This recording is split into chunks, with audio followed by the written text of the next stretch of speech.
Well, hello to our favorite listeners. That's the podcast listeners I'm talking about. It's Dana here, and I'm a Smart Club member of Standard Heating and Air Conditioning, and it's a good thing I am, because my air conditioning unit is older than I am. I had a tune-up recently, and the tech said the thing belongs in a museum. But that's just how good Standard is. They can take a unit from the 70s and keep her humming summer after summer. Right now, you can save $35 on an AC tune-up, or double your savings to $70 off when you add your furnace. Don't wait. Get ahead of things. Procrastination can be fun, but the feeling of checking something off your list is much better. Schedule by June 15th at standardheating.com and get her done.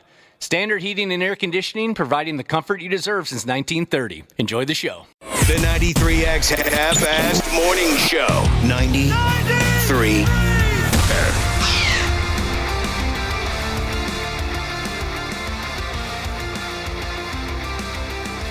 Yeah, hello and welcome to the Half-Assed Morning Show. On this stormy, how do I say it, Wednesday morning. A couple of storms rolling through town as we speak. Nothing that'll blow your doors off as far as I can tell. But, you know, hopefully all of your lawn furniture is still in the same place where you left it. I like driving in that kind of thing. Free Me light too. show. Free car wash is the way I look at it. Yeah, definitely. I need one of those. I don't mind a little rain dumping down on the motor vehicle because that's about the only way I get it slicked up these days. Wednesday broadcast, I mentioned that. Yeah, she's a Wednesday, and we're going to get her done. We're going to do the best we can to go ahead. Josh, I got a question for you, and I want you to be honest like you always are. Am I ugly? I'm not trying to be insulting when I answer this question in any way. Look at me. That's the dumbest thing you've ever asked. I must be ugly. No, why? You're not ugly at all. Am I ugly? No, I like your look. I always have. You don't think I'm ugly? Not at all. I must be ugly. Why do you say that? Well, I was just looking right here at a report. Here it is. I was just reading something now then.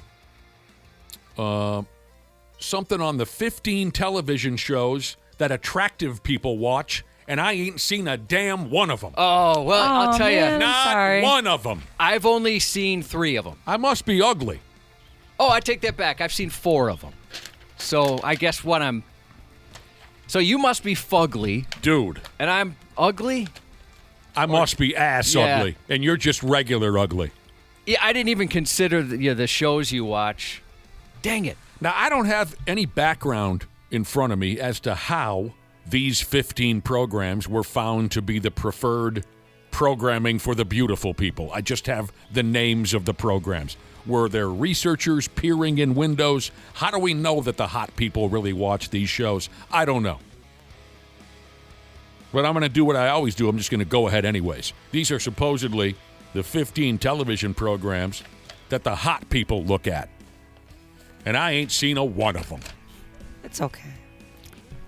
Sex in the City. That's where they have it. Sex in the City. Oh, yeah. Seen that plenty of times. I've seen a couple episodes. Does that count? I had a girlment that was obsessed with it. It counts. Yeah. Oh, I might be hotter than I think. You then. might be better looking than you think. Yes, I watched, I'm going to say 5 or 6 episodes of that. I had a girlfriend at the time who was obsessed with it. It changed her, and she became a bad person.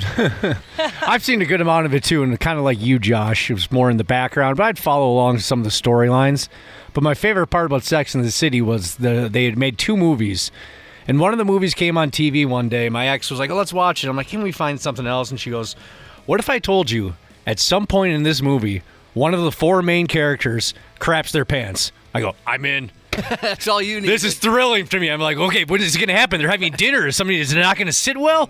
When is this person? Who is going to crap their pants and when? I was so enthralled. Well, don't spoil it for me, because now I need to know.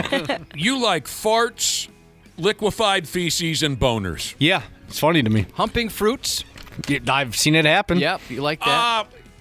I see now someone just texted in to the show, and they sent me a poem. It says, UGLY, you ain't got no alibi, you ugly. So I told you, Cubby. I told you I'm ugly. Well, You're the wrong guy to ask. You're my best friend. Yeah, I don't think you're ugly at all. You're going to tell me what I want to hear. Can I say something Ashley, again? we don't get along for jack squat. Am I ugly? Yeah, we hate each other. No, I don't think you're ugly at all. I think you're beautiful. What are you winking at Josh for? All right. Why'd you just send me a fingers crossed emoji, Ashley? Ashley and I don't get along ever. No. Sex in the City. When I hear the name of that program, Josh, I bet you forgot all about this. My first wife watched a lot of that Sex in the City. Late 90s. It was a hot program, was it not? Pretty hip, especially for the ladies. Hip is the word. And my first wife says to me one night, she says, "What's the name of that guy you work with at the radio station? The tall guy, he's got a bunch of hair up on top of his head.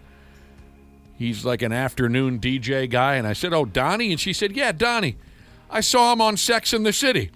Yeah, those are the episodes I watched. I know. Yeah, I know who you're talking about. I work with that guy too. Dude. Yeah. And I said, "What?" And That's she so said, cool. "Yeah, a dude that we used to work with here ended up on the program. I never saw him on the program, but my wife tells me this. I thought she was lying to me." Oh, and let me tell you, years later, he would let everybody know that he was on an episode of that. See, you didn't get along with that guy, and I understand why.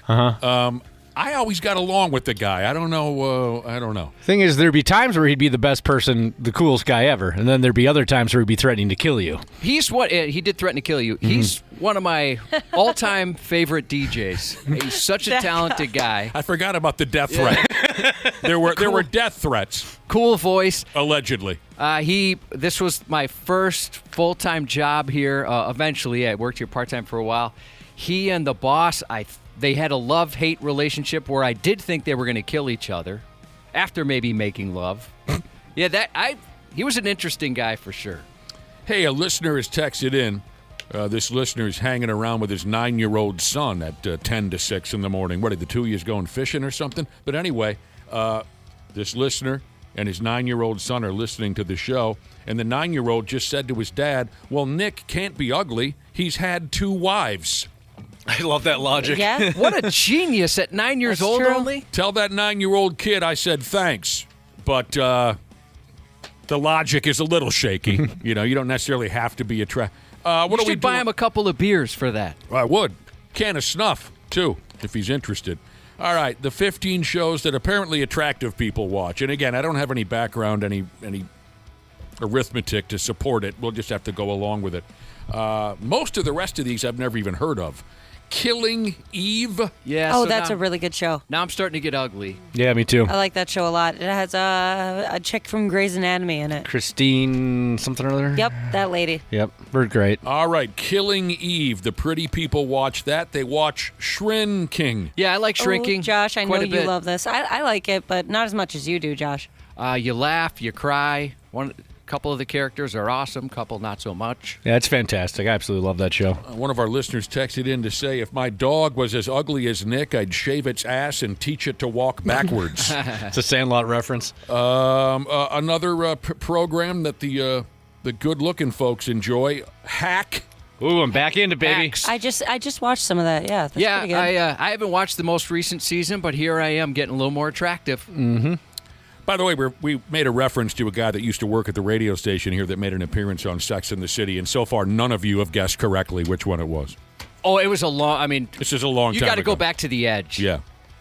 A lot of you are sending in guesses. Was it this guy? Was it this guy? Was it no? You're all incorrect so far. What else are the hot people spending time watching on television? Nobody Wants This is the name of the show. I'm half That's a hot. good show. I watched the first season. It's fun. It's a good show with hot people in it. You had a good time? Yep. Industries. Oh, here I am getting ugly. Yeah, I've never even heard of this I one. can't think of what that is. Let me look it up. Ashley's going to look it up because I know Kit Harington's in it. Jon Snow. Oh, yeah, he's good looking. Oh, no, I don't believe I've ever seen this. Nope. yeah, I mentioned that the majority of this list I'm not familiar with. Mad Men? No. Oh, yeah, I saw Oh, that. yes, definitely. Wait a minute. Mad Men. Yeah. Ad agency in the 1950s. They're always drinking and smoking cigars in the office. Attractive men. Very attractive. I'm Man. sure you've seen ads for it. John Hamm. He was No, I the don't. star of that one. January Jones. I don't follow it. One person has guessed the correct former DJ who made an appearance on Sexton. Atlanta. Oh, Atlanta's fantastic. Is it? Haven't Yes. seen it. Donald Glover, That's- a.k.a. yeah. Childish Gambino, the rapper. Oh, they did, I think, 2 or 3 seasons, and it's funny, it's dramatic, it's bizarre, it's absolutely fantastic. That's really good. Yep. Donald Glover, is he related at all to Danny Glover? He is not. Is he related to Corey Glover, He is. I don't know who Corey Glover is. lead singer of, how do you say it again, Josh? Cult of Say Personality? it. Living Oh, Color. yeah, Living Color, Cult of Personalities. and Right. You just did a Wade. stuff. I did, yeah. I thought of the band, and then I came up with the song name instead. You named their most recognizable song. Yep. Insecure makes Never the seen list it. of the not the songs. Insecure makes the list of the television programs that the hot people watch. I haven't seen it, but I'm a little anxious about it. It's perfect for you. Well done, Josh. That reminds me of the day where I asked you if you believed in premonition. You guys aren't going to believe this. One day I said, Josh, do you believe in premonition? And he said, I don't. But he went on to say, I have the weirdest feeling that someday I will. Normal peoples. I saw that one. Nope. Some horny Irish teenagers. Yeah, that one I haven't even heard of. Man, you want to see, Dana, you want to see horny Irish teenagers? Well, come to one of my family get-togethers. I'll introduce you to some horny Irish teenagers. It's on Hulu. You're on Hulu. I didn't mean I wish. Flea bags. No, that's a comedy, is it not? That sounds really familiar. Okay. Maybe not. Nobody has covered flea bags. No, Severance. Oh, yeah. I It's think kind of dark. I don't really like it. Okay, thank you for saying that. I feel like I'm a bad person because I don't like it. I'm one of the only, just you and me are the only people I think that didn't like it. I tried so hard because everybody said how good it was. Yeah, I tried hard too. I tried like 3 separate times. I just couldn't do it. I like it, but I'm just going to admit, I think if I had to put a percentage on it, I think I understand about 65% of it. I felt like maybe I'm just too dumb. No, you're not. A few shows I thought, I'm too dumb to get this. I don't understand the brilliance that everybody else I had to go back and read thorough recaps explaining things to me. If I just watch it on my own, there's no way I'd be able to piece together what's happening. Are we still talking about a program called Severance? Yep. Yep. Okay. We're up to the top 3 now. Most popular shows for attractive people. I mentioned earlier that I must be just unmitigated ugly because I've never seen a one of them. A listener just texted in to say that my face is so busted, Cubby, that my wife married me for my feet. Your feet are nasty. Nizasty. Horrible. All right, let's get to these final 3 programs that the good-looking folks can't get enough of. The White Lotus. Horny rich people. Watched one episode. I was done once there was the testicle inspection. I think that was the first. But it was episode. Steve Zahn, though. I You don't want watched to all see of it. Steve Zahn's bag and rod? Nah, what if I run into him here? It's going to be awkward. I don't know if he still lives in Minnesota or what. This might make you feel better. I read that it was a prosthetic bag and dong. I had assumed it was. Even so. Rod, huh? Yeah. What does this say? Okay. Succession? Oh, yeah, I watched that. Yes. I watched, again, that's another one I felt too dumb to get. Rich Yes. a-holes. A little too dramatic. It's pretty good though. I enjoyed it. Again, I'll say it again. It's impressive how educated all of you are when it comes to television programming. The final program for the sexy people, just for the sexy people. Who was that? Morris Day and the Time used to always dump that line into their set list, wouldn't they, Josh? They would say something like, this one's just for the sexy people. I love that. Well, I guess I got to go to the bathroom then. Yank. Dano, go get a hot dog. Yeah, sit this one out, pal. They would say, you don't got to go home, but you got to get the hell out of here. All right, the final show is something called The Bears. It's the best show on this list. I love the bear. I like it. Yeah, it's another one. I mean, I kind of get tired of all the yelling. Oh, see, I kind of like it. It's kind of like nice background noise sometimes. There's times where I think I just can't handle the stress. Everybody's yelling at each other. They are really stressed out. I've worked at restaurants. You know, it's a very busy, fast-paced job. Everybody's trying to do their best. But we all realized, hey, we're not designing nuclear submarines here. Mm-hmm. We're serving smoothies and spaghetti. I want a list of what the ugly people are watching now. Huh. Yeah, me too. Yeah.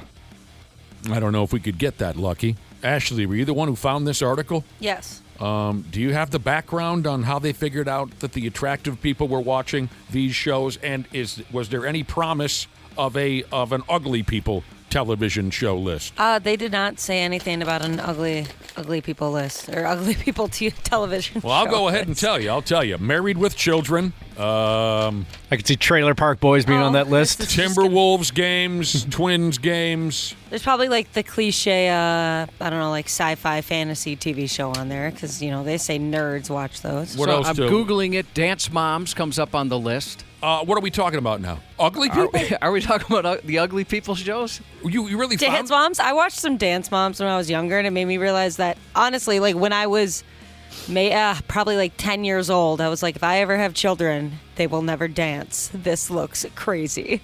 Are we talking about like that Jean-Benet Ramsey type scene?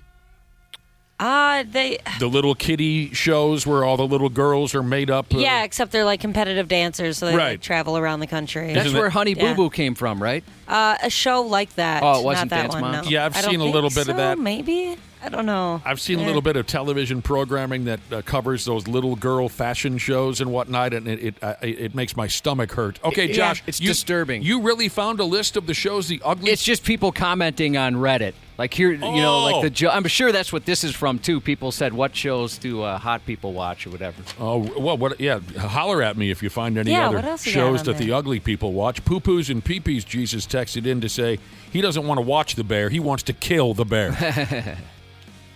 Good movie. Did you guys watch The Edge yet, Dana and Ashley? No. No, I'm sorry. They're un-American. Well, that's very interesting. Maybe one day we'll get an ugly list. Maybe one day. Yeah, X-Ray Jesus texted in. He's right. He says ugly people just watch reruns. That's me. That's friggin' me. That's all I do. Well, I appreciate you letting 1 or 2 episodes into a show count as making you hot.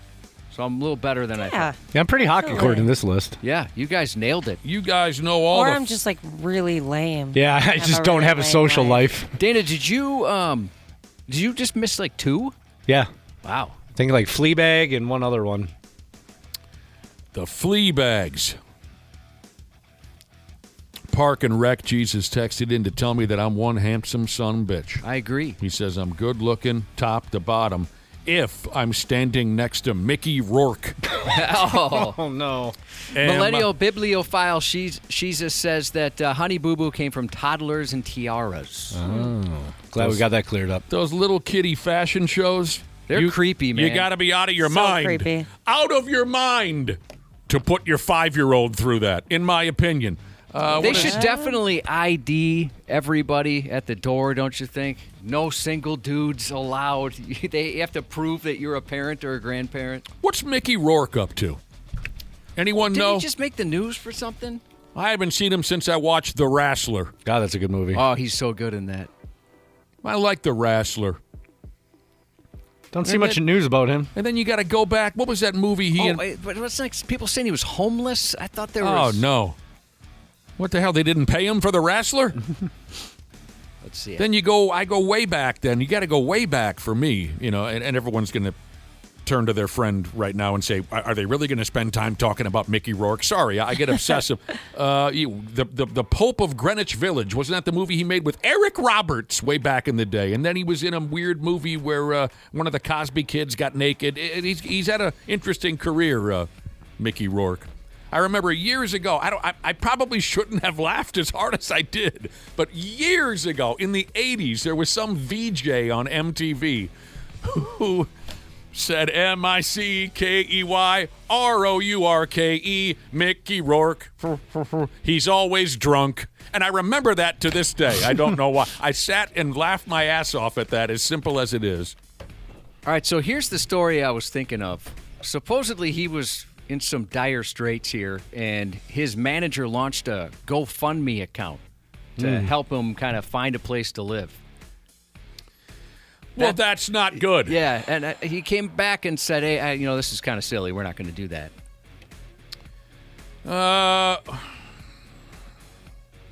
People contributed, though. One of our listeners is saying, if anyone else on the program has a spare paper bag, to put it over my head for the rest of the broadcast because I'm so ugly. All right, there you go. Hey, don't miss out on our boat ride. It's going to be a lot of fun. Our promotion staff stopped by to talk to us yesterday, and they said the tickets to our Independence Day boat ride are selling like crack rocks. So if you want to ride the thing up and down the that body of water that we do, you better get on it. Go to our website. It's the 93X Booze Cruise, the latest booze cruise. Yeah, it's about half full already in 24 hours. That's awesome. So don't wait on it if you want to go. So cool. Up and down we go, the St. Croix River on a beautiful Stillwater River boat, Friday, July 10th from 7 to 10 p.m. Are we going to miss out on wrestling at Target Field? Yeah. Yeah. But it's worth it. It's worth the sacrifice. It's worth it. Friday, July 10th from 7 to 10 p.m. Maybe there's an online stream you can put on the TV or something. Yeah, I'm sure they're going to film it. Ooh, on the television. This cruise is sponsored by 10K Construction. Josh and I, we mentioned, I think, once or twice already this week that we've had some conversations with the 10K Construction crowd. And I'm gonna go ahead and predict that those folks will be the drunkest crowds on the boat. They'll be. They do seem like they like to party. Now, if you're just dialed into this conversation on our Independence Day boat party, you might be saying, okay, give me the number to text, give me the number to call, because you guys always just fill the boat with winners, people who call in and text it. That's not how we're doing it. That's why I mentioned the website. We're selling tickets on 93x.com. Hey, I need to make a living over here. Josh needs beer money. Yep. Ashley needs baby money. Dana needs Lego money. We're selling tickets, $25. I actually bought a bunch of tickets myself because I know this thing's going to sell out, and then I'll resell the tickets for the low price of $100. If you can flip them for $100? I don't think I can. I think we've had people that have worked here that have flipped tickets. I don't think that's worked out usually. No, that's usually how you get fired. $25 is what it costs for the 3-hour cruise. We'll give you something to eat. We'll play you some music. What's that now? And a visit from police. That's how it's kind of gone around here. I remember years ago, the radio station got me some tickets to an Iron Maiden show, and one of our buddies didn't make it to the concert. You know, it's an hour before showtime, and we got a phone call or something, and one of our buddies said, I can't make it, so we had an extra ticket. And one of my friends grabbed the ticket away from me, and he goes out on the sidewalk, and he's trying to sell it. I'm looking all over for him. Where did he go? Oh, Christ, he took that one. I said, you can't be selling radio station tickets on the friggin' sidewalk. I'm going to get canned. So we can't do that. It's going to be a hell of a deal. You got to be 21 years old to go on the boat ride with us. And they warned us yesterday, didn't they, Josh? They're going like crack rocks. Yeah. Hate for anybody to miss out if you want to go. So, I think she said late yesterday it was about halfway full. Yeah, we're friggin' getting there. What else is going on? Oh, was that not rhetorical? No. I was wondering if there's anything else. I thought it was too. I was waiting for him to say something I'm looking at you like... When I ask what else is going on, I expect an answer. Sometimes you go on with something else. Yeah. I dominated you guys know I love jingles. Jingles? I love them. I absolutely love jingles. For whatever reason. Yeah, you do. I don't care. Go ahead, rip me all you want. That Chris Lindahl jingle, that's the best thing we play on this radio station. It is fun. Did you not write that? No. Oh. No. I thought you wrote a... Yeah, he's not lying. When we're off the air and we're playing commercials, if a jingle comes up, you are it's like someone set a fire under your ass. Yeah. You get excited, you dance around the studio a little bit. So where are you going with the jingle conversation? Well, like I said, I dominated a jingle test earlier. Oh, really? Today. And I was a little nervous because I like him so much. I couldn't hold a candle to my daughter. I don't know how she does it. You know, she's 24, yet she can come up with ones from like the 1940s. You know, she knows all these jingles. So you took like a little test online all by yourself? Yeah, so basically there's some audio. You play the first part, and you have to finish it. And, you know, I suck at lyrics, but for whatever reason, jingles I can handle. Test me! Yeah, I want to test you guys. And it's basically, we just had the ugly test. This is the old test. That's really interesting. Oh, what do you mean old test? So if you can nail all these, the more you get, the older it means you are. Because these are kind of classics. My first question was going to be, does this cover years ago, or is it all modern stuff? It's years ago. Hit me with it. Essentially, it's not necessarily a jingles test. It's just an old test. So exciting. I'm ready. Okay, so you have to give the rest of the lyrics, right? Or the next lyric, I should say. Okay? Now, television and radio? Yeah, it's television mostly, but they do air on the radio. Local and national? Just national. Public and parochial? Mostly parochial. Hit me. Oh, the computer didn't work. Here we go. All right, I got it. What is it? Folgers in your cup. Did you young people know that one? Oh, yeah. Definitely. Absolutely. I drink Folgers. That's how you knew? Yeah. All right, here you go. You know what? Too. You know who once did a Folgers coffee commercial where they played that jingle, and there he was, just kind of sipping his coffee in a giant mansion with the sun beaming. Do you know who did one of those? One. Wasn't it like the guy with the mustache? Jeez Louise. Tom Selleck? Didn't he do one? Maybe. What rock star, I should have said? Gene Simmons? Paul Stanley. It was close. terrible. I couldn't believe my eyes. Go ahead. I am stuck on Band-Aid. I got it. Yep. Because Band-Aid stuck on me. Because Band-Aid stuck on me. Yep. Wow, those are really old. I didn't know that one. Oh, really? Nope.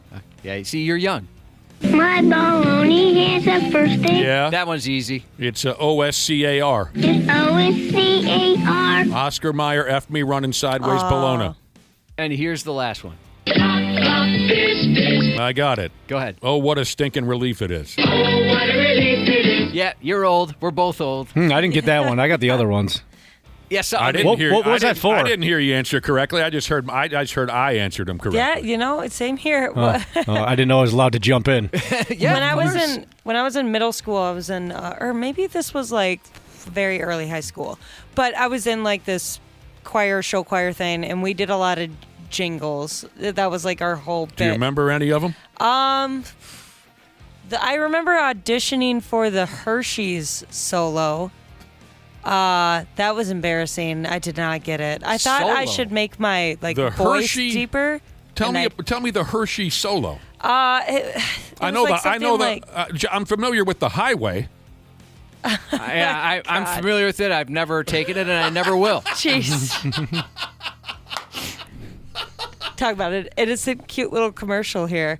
Yeah, it was just like you spelled out Hershey, and it was like, that's the right I don't know, something stupid. But Boy, I don't recall that. I sucked at the. It was very, very embarrassing. You did not end up getting the Hershey solo? It's like a permanent bad memory that stuck in my head. It was so bad. Did they videotape it at all? No, thank God. No. I remember people say exactly videotape? where I was sitting, what I was wearing. You came home crying from school. You threw your book bag across the kitchen, and your mother said, "What's wrong? I didn't get the Hershey solo." Somebody told me that you should make your voice like a little bit deeper, and so I tried that, but I think I went way too deep. Wait, how old were you again? No, I think 8th grade.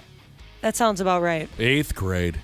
Offended Millennial Jesus, he auditioned for the Hershey Squirts, and he nailed it. Oh, hell yeah. Lucky. Hit the target. We got to take a break. Stupid News is next on the Programski.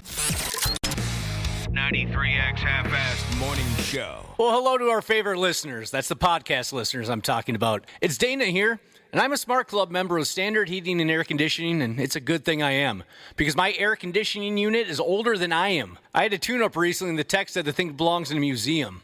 But that's just how good Standard is. They can take a unit from the 70s and keep her humming summer after summer. Right now, you can save $35 on an AC tune-up or double your savings to $70 off when you add your furnace. Don't wait. Get ahead of things. Procrastination can be fun, but the feeling of checking something off your list is much better. Schedule by June 15th at standardheating.com and get her done. Standard Heating and Air Conditioning, providing the comfort you deserve since 1930. Years of hard work, and now you've got pain in your back, your shoulders, your knees, maybe your joints. You need help. Randy Shaver here with the answer. Dave Bialke. He's got over 30 years experience in getting workers' compensation benefits for people just like you. Don't suffer. Call Bialke Law today. 763-571-2410 or go to bialkelaw.com. That's BIALKE law.com. And it spells relief for you. One Night with Steiny. One Night with Steiny. Shout out Tulsa and Nelk. This is just about me being myself. Gonna be chaotic. I can't guarantee anything. All I can guarantee is that you're gonna be entertained. How can I join an OVO?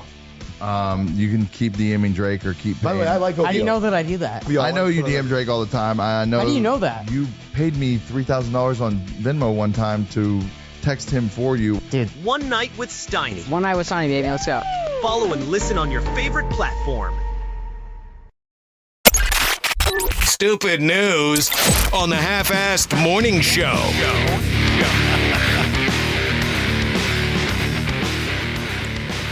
I think I just confused the hell out of Josh and Ashley. You did. I said, you guys know that big ugly dude? And they all, not all, because there's only two of you.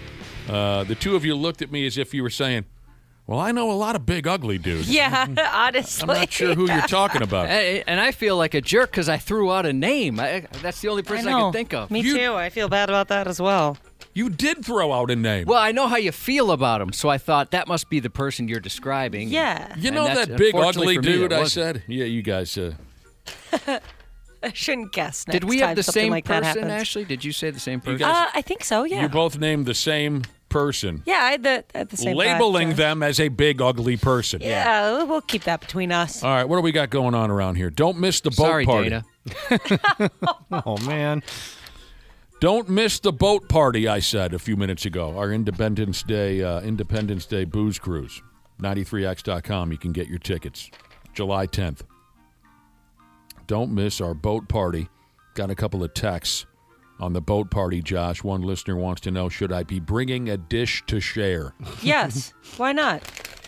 Yeah, I mean, just keep in mind food sensitivities and stuff like that. You might want to ask around. Yeah, no peanuts. Maybe go gluten-free. I don't know. I ordered kind of on accident, I ordered a pizza with a gluten-free crust, and I regretted it. I thought, how different could this possibly be? Yeah. Messed up my tummy. Oh no. All right. And it was very powdery. Yeah, if I don't want to eat like I guess full what is that? What is gluten? Full gluten type of crust? I usually just go for cauliflower crust. That's not too bad. Nick got mad at me for eating one of those once. Really, dude? It's my pretty fault. good. I had to text him and let him know what I was doing because I thought he's not going to approve of this. Like maybe 5-10 years ago, it wasn't that great, but now they're fantastic. You know who loves a good cauliflower crust pizza? Who's that? Who's that big ugly lady? Lady now. Now it's a lady. Same answer, Dana. Throw out some names. Who's that big? Cauliflower pizza. I got mad at you for that. I don't recall that. Oh, so I mean, you don't blame me because that's a stupid thing to I do. texted you because I knew you would, and I had to admit it. It's a stupid thing to do. I didn't want you to find out from somebody else, and then you my think, God. boy, he's keeping it from me. I appreciate Just that. had one this week. You just had what? A cauliflower pizza? Yeah. What are you doing? Well, that's what my wife buys. Here's another text message on our boat party. I mentioned earlier that you better get on 93x.com if you really want to go because tickets are selling like crack rocks. A listener texted in and said, well, if your tickets to the boat are selling like crack rocks, then why aren't they $5 a piece? Inflation. It's $25 to get on the... I don't know. I really like that guy that texted in about bringing a dish to share. Don't that would bring be any so food. fun if we did something like that. Please don't encourage people to bring... That would be a disaster, Ashley. Very separate from the boat cruise. That would be very Midwest of us to host a potluck. Some other day we'll have a potluck It's gone bad here. Get a couple kegs. Maybe that's what we need to put these Creed tickets over the top. Maybe we need to include a potluck, a pre-concert party. Just as a favor, will you buy tickets to that show? Somebody buy a ticket to the Creed concert, will you please? It's going to be so lonely. It's got our friggin' name on it, and no one's... Well, maybe we'll have to add a pre-show potluck party at a VFW. Yes. I don't know. And there'll have to be awesome. some real pot in there, I think, to generate some interest. Yep. Everyone's burping up au gratin potatoes all over each other at the... Question, you say? Since we're promoting station events, anybody mind if I promote something I'm doing Saturday? I just found this out yesterday. Oh, where are you going Saturday? Not only, Josh, is it only right for you to promote your events to draw a crowd and please the client. Not only is that the right route to go, but it also sucks a little more time out the program. Yeah. And at this point in my career, that's all I'm looking for. Suck all the time loose from this program, and it makes all of our jobs easier. What do I always say to both of you before we do sports? Long stories. Tell long stories. I love a good time suck at this point in my career. So talk about what you're doing Saturday. Well, I'm combining two of my favorite things, red meat and Menards. So Saturday, if you're in the Apple Valley area, or not, even if you're not, come to the Apple Valley Menards, 11 to 1. I'll be there with my homeboys from Homestead Meats. Nice. I like that Menards. You'll be indoors, outdoors? I'm assuming outdoors. They got a big, sweet truck they're selling ribeyes out of. It is supposed to be beautiful on Saturday. Oh, that's wonderful. What Great. if I'm in Andover? Do I still come on down to... You're going to want to leave early. Leave by about 10. Yeah. Yeah, to continue to suck time, Josh, give directions from some of the major cities. So if I'm in St. Louis Park, how would you go about getting to Apple Valley? From St. Louis Park, I'd take Highway 100. Maybe I'd go to 494. Sure. Jump on Cedar. There you go. Or maybe, I can't remember, the Apple Valley Menards. Maybe you want to take 35E. I don't know. It's really up to you. Yeah, okay. You've got GPS in your car. I wish I could come and see you like you were going to, or like you came and saw me last weekend. But well, I guess one of us likes the other one better. Saturday. I'll send you one of those edible arrangements. I've sent those to Nick before. Josh has sent me cookies before when I've been sick or when I caught COVID or when other terrible things have happened in my life. He sends me cookies. 11 to 1 Saturday, the Menards in Apple Valley, and you'll be there with a bunch of creepy dudes in a meat truck. Well, they're not creepy, but they're pretty dudes, and they are in a meat truck. And they're called who? Homestead Meats. Nice. Come on out. I'm gonna wear my Menards sweatshirt, and I'm gonna familiarize myself with the aisle numbers. So if you need something, let me know, and I'll tell you where to get a crescent wrench. A crescent wrench. Tacos and bongs, Jesus is texted in. He's got a theory on why we're not selling a lot of Creed tickets. Let me answer this for you right now, Tacos and bongs, Jesus. No. You suck, dude.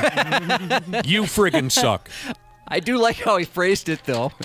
No one's buying. And you have always sucked, Tacos and bongs, Yeah. Jesus. That's the answer to your text message.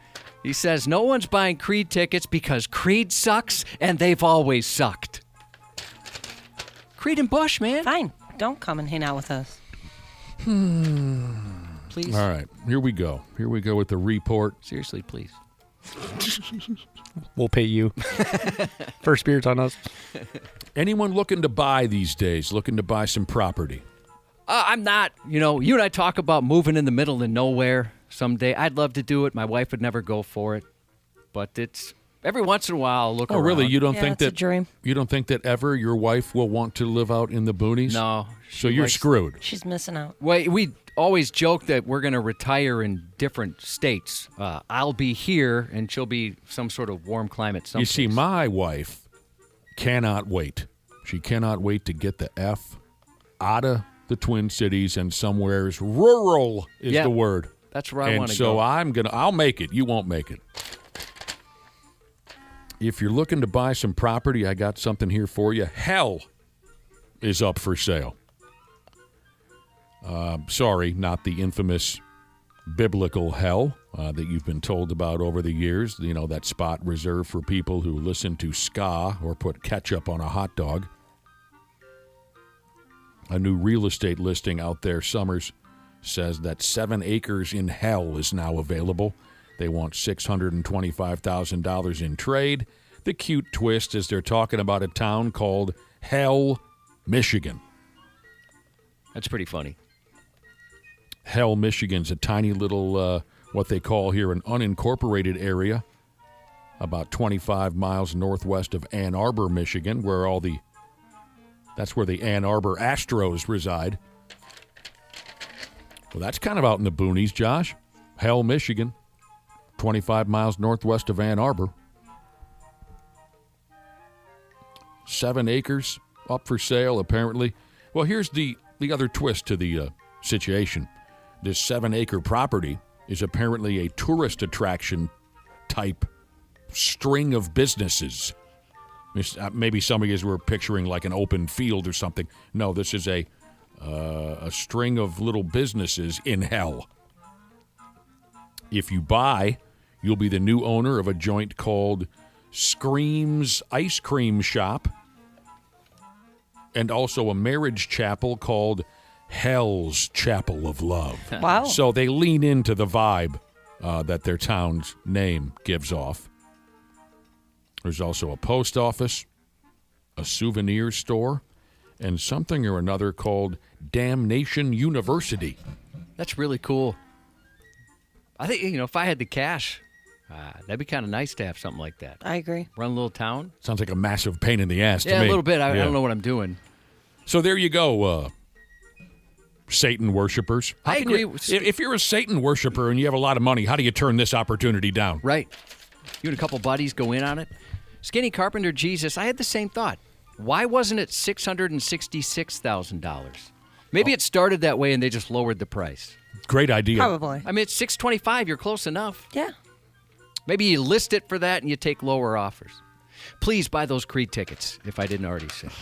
You're right. That's a great little gimmick to toss into the mix to sell the property for $666,000. My favorite can of beer at my favorite beer hall these days is $6.66.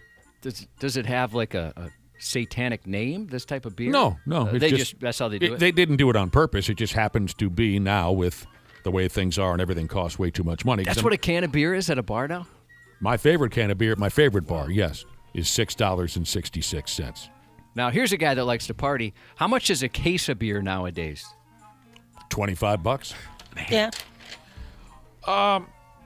Okay, this is cute. Now, back to Hell, Michigan. Back in the year 1963, the Hell Chamber of Commerce, the folks involved on the Hell Chamber of Commerce, they went ahead with some type of a 2-day fun festival over there, which, this must have been incredible, which included Satan arriving into town in a helicopter. That's awesome. That's so awesome.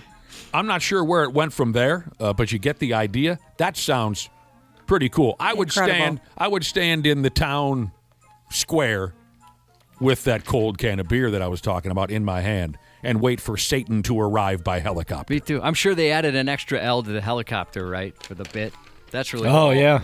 God, you come up with all the friggin' little inside gimmicks there. You should be a realtor.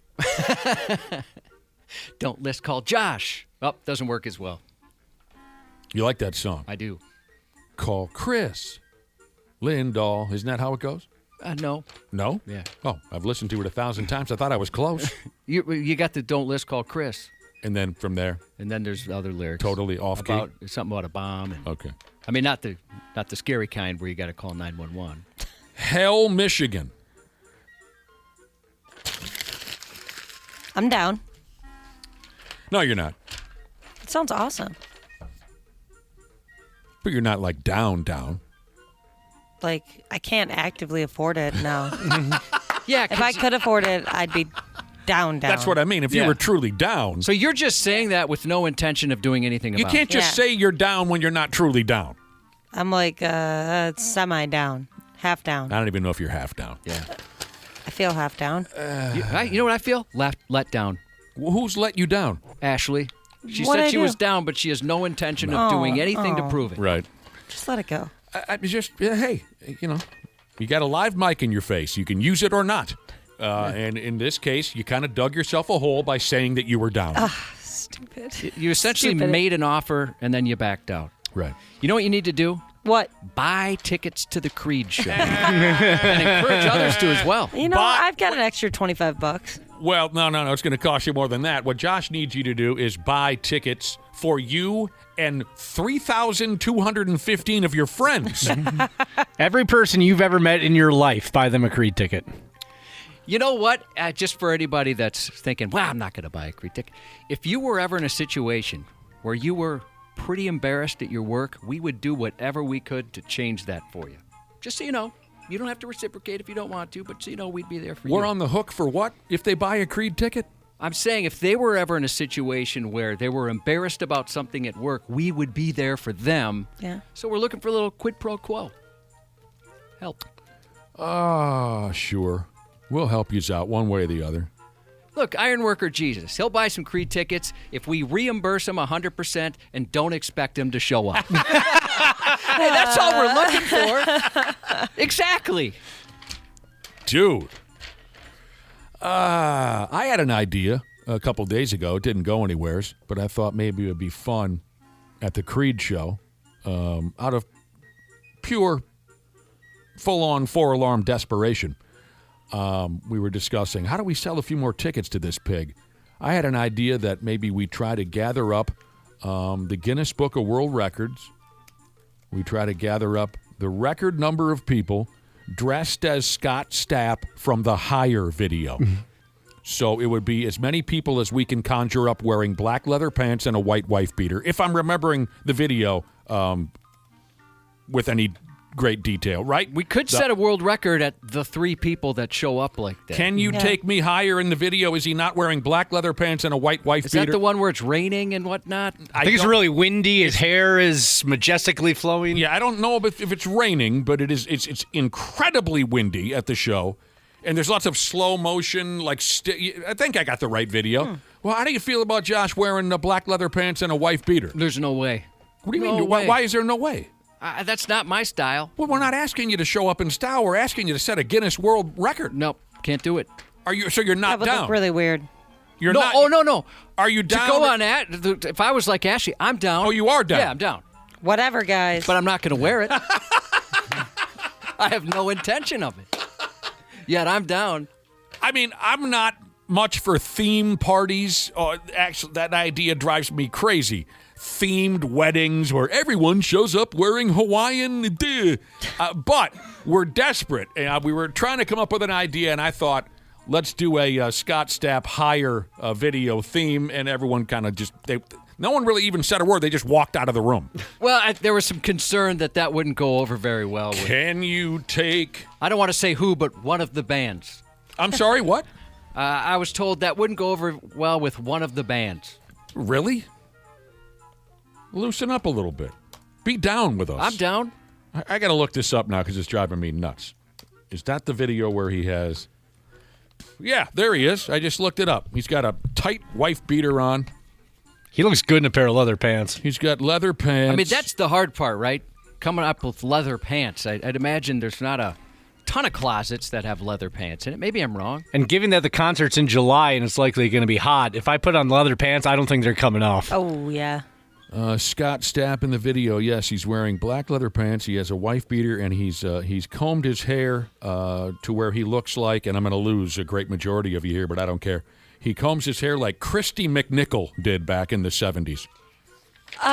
Dana, have you ever worn leather pants before? I don't think so. What do you mean you don't think so? I mean, nothing jumps to mind. I'm trying to think if there's like a Halloween costume somewhere along the way. I can tell you for sure I've never put on a pair of leather pants. I imagine I would last about 30 seconds with those sumbitches. What are the ones where the butt's cut out and, Chizaps. Okay, I've worn those. You've worn chaps? Yeah, from 1993 to 2006. Same pair. Oh. But I agree with this person. Sorry, go ahead, Ashley. I was just going to tell Dana because he said the thing about him sweating and not being able to get them off. I have owned plenty of leather pants, and they are never like that kind of leather on the inside. It's usually like some type of material that makes it easier for you to get them on and off, like some softer material. So when I make up a batch of soup, I'll still be able to take them off. Yep. Gross. Yeah, that was gross. People are wondering if if you let me finish the with arms wide open, easy, stupid joke in the promo, if maybe that would have sold more tickets. I didn't want that included in the promo. I gave up in the middle of it. It was too easy. What was I going to say about leather pants and Creed? I lost it. There was something there, and I lost it. Maybe it'll come back to me. Oh, my gosh. Bryn from Flip is listening. One of my favorite all-time local bands. What up, man? Yeah, he played a lot of our shows back in the day. Those guys dominate. Speaking of helicopters, they dropped some cereal out of one back in the day. I loved Flip. Was Bryn the lead singer? Yeah. Well, what's going on, dude? Where you been? Thanks for listening to the Programski. Yeah. It's nice to know you're out there. I remember those guys. Yeah, we had used to hang out with them so much. A few laughs back in the day. We're friggin' old now. I know. I got their CDs. What, are you texting in from the old folks' home? 'Cause we're all old now. Well, that's very cool. Bryn, buy some Creed tickets if you don't mind. Maybe he'd like to go to the show. All right, what are we doing now? Okay. Back to the stupid news report. I'm pissed at myself. I swear to God, I had one more thought on the whole Creed situation, and then I lost it. And it was about the pants? I think so. Maybe it'll... You ever decide to clean out your You ever decide to go ahead and clean out your refrigerator or freezer? And God help us, you haven't been in there in a while and you find something truly horrific? No. Yeah. I'm the opposite of that. I pretty much daily I go through and think, what should I throw away? Good here? for you. Mm-hmm. Good for you. I had a buddy, he had a chest freezer, and he moved the chest freezer, plugged it into the wall, continued unpacking, went about his life. A couple days later, I was like, oh, yeah, I should grill something. He goes, and the outlet he plugged the chest freezer into did not work. All the meat was spoiled, maggots everywhere. It was disgusting. I don't like maggots. That's a hot take right there, Josh. I'm down. Have you guys ever had a garbage can just full of them? Maggots No. we're talking about. Maggots? I don't remember. I've surely had my dealings with maggots, but I don't think I ever had a whole garbage can full of them. Boy, those are nasty. Ugh. I remember I've had this experience where you're cleaning out a refrigerator or a freezer, and it's just... I remember finding potatoes that had completely liquefied, and the smell was just overwhelming. Yeah, those get really gross so fast. Also, potatoes that had sprouted, full-on branches. I've heard you can not still eat vines, that, like thick. Oh, yeah, I know what you're talking about. Yeah, I've seen that. They too, didn't yeah. smell like we should eat them, Josh. Yeah, I'll tell you that much. I don't like to risk it, but although my wife will risk all that stuff, but she says, you can just chuck those things and still eat them. There's been times that I've pulled out like some Tupperware from either my freezer or my fridge in the back, and I've been ignoring it for a while, and I'm like, all right, I'll grab this, and me and my husband have to sit there like, what could this be? And at the end, we just decide to throw the Tupperware away. Oh, yeah. Throw everything away. We're like, yeah, we're not opening that. No, I don't want to know. No, I've been there. You got to sell the house. Cleaning out my folks' fridge after they passed away. F me running. Oh, dude. Next time you see my brother, because we put him in charge of the refrigerator, ask him what horror shows he dealt with when cleaning up. In the house that I grew up in, we weren't very attentive to things like this. Cleaning out the fridge, cleaning out the freezer. In the old casket-sized freezer we kept in the basement, we hadn't touched that thing for years. And one day, I decided to clean it, and I ain't kidding. There were frozen blocks of carcass in there that I couldn't identify. For all I knew, it could have been the body of my dead younger brother, who I was never told about. It was just a block of red-brown. You could tell it was some dead creature. It was so bad. Fridge or freezer findings don't necessarily have to be food-related.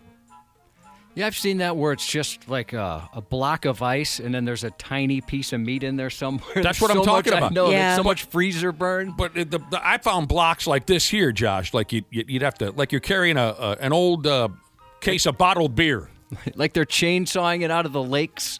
I think I saw an eye, maybe a finger reaching. That was the last thing that my dead brother did. He reached for and then This lady's got a story for you.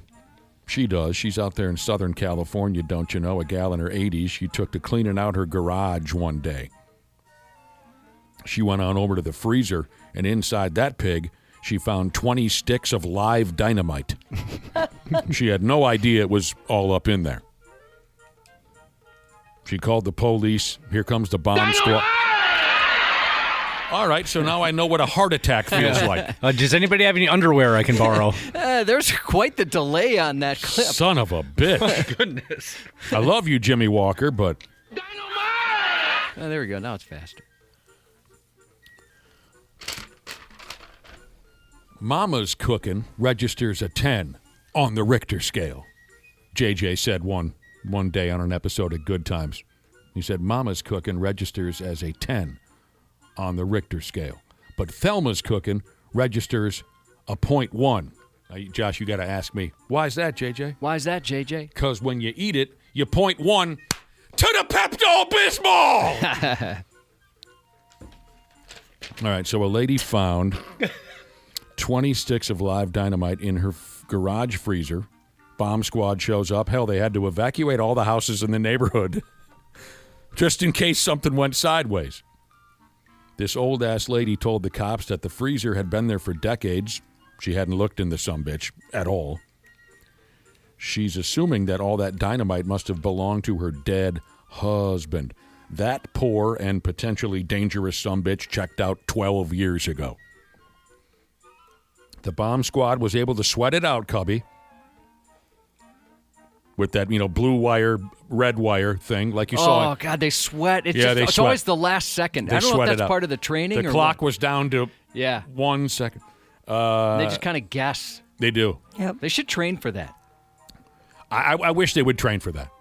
Because it happens so often. It does. The bomb squad sweated out. They hauled the dynamite out the freezer without killing anybody. The cops told her that if all those sticks would have popped, the whole neighborhood would have been turned to garbage and everyone would have been dead or at least legless. Poo-poos and pee-pees Jesus said when his dad died, his mom had to call the fire department to get dynamite out of their garage. Yeah. Was he a prospector? Why? Why did he have dynamite?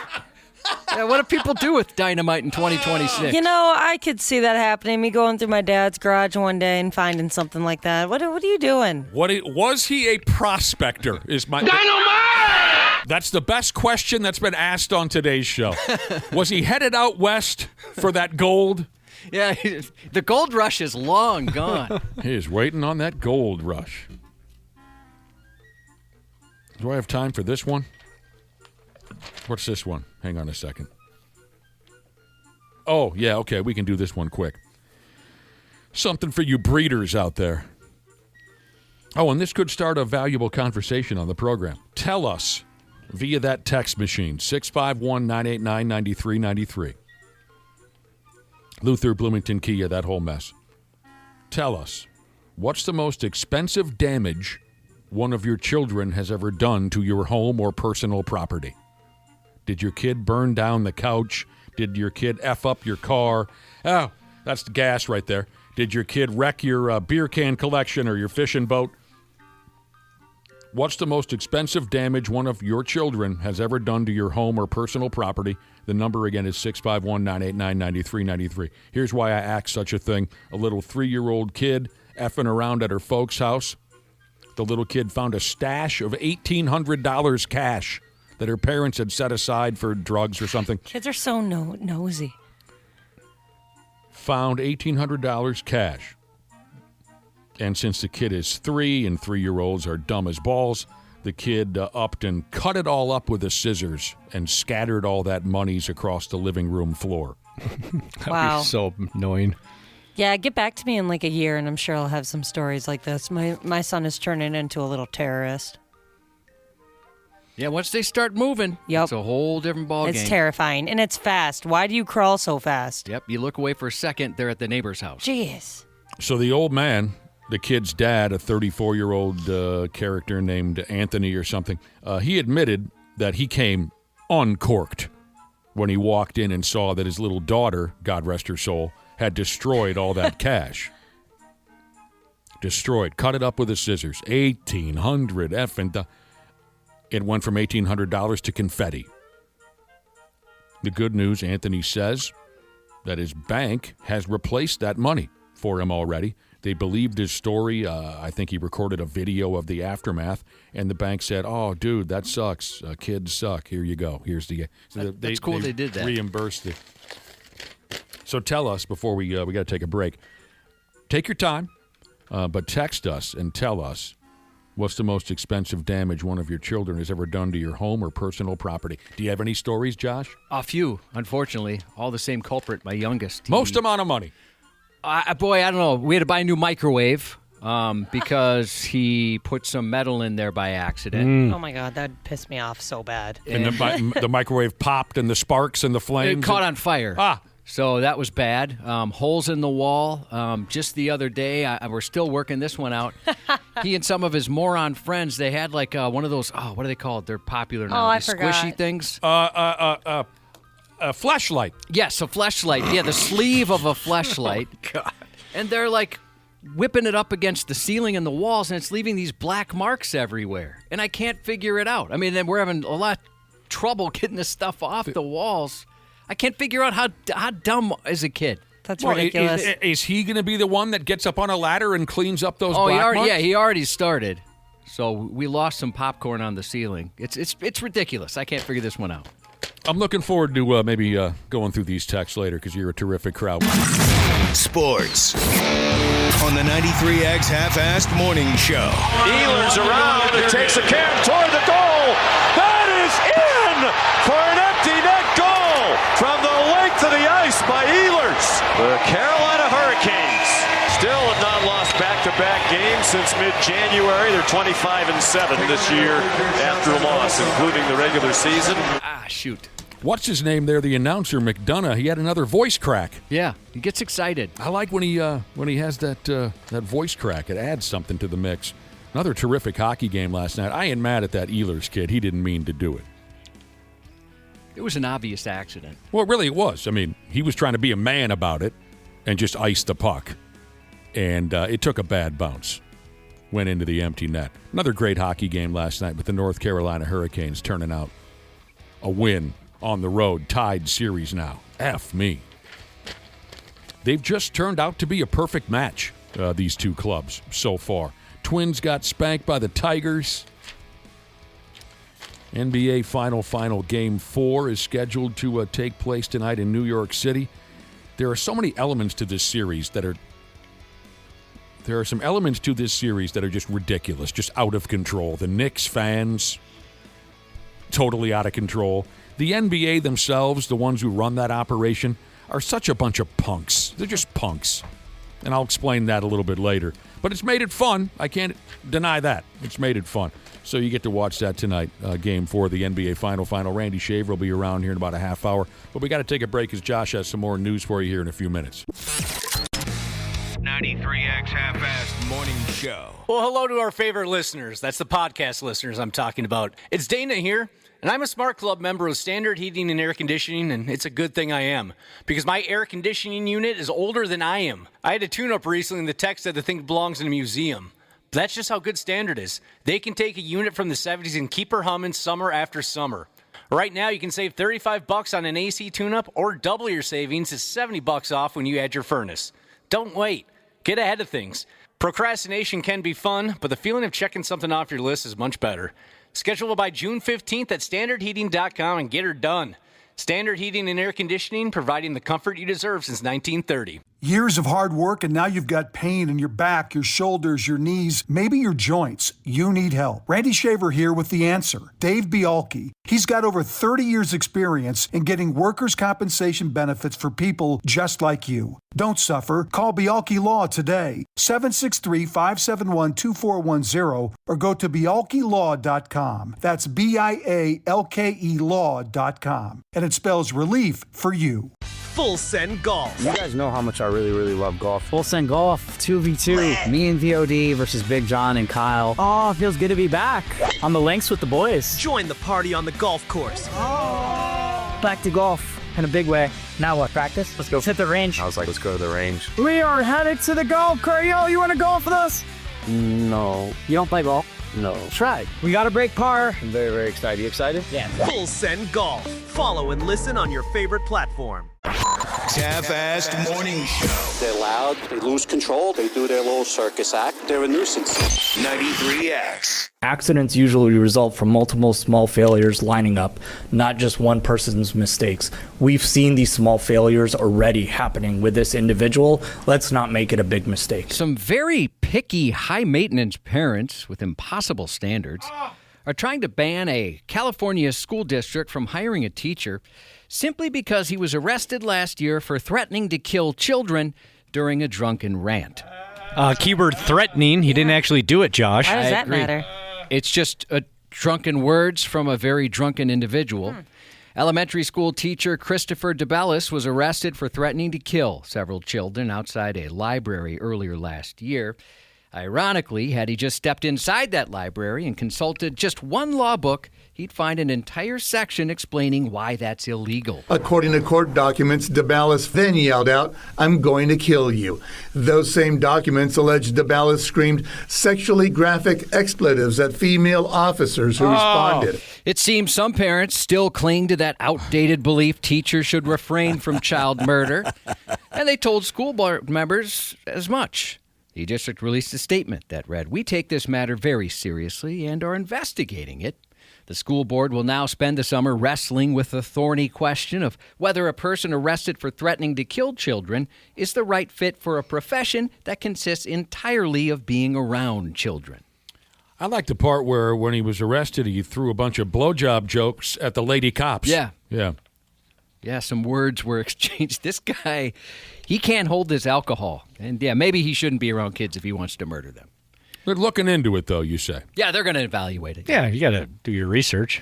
A Louisiana man who tried to outrun Louisiana State Police during a DWI investigation was eventually brought down by an unlikely law enforcement partner, an alligator.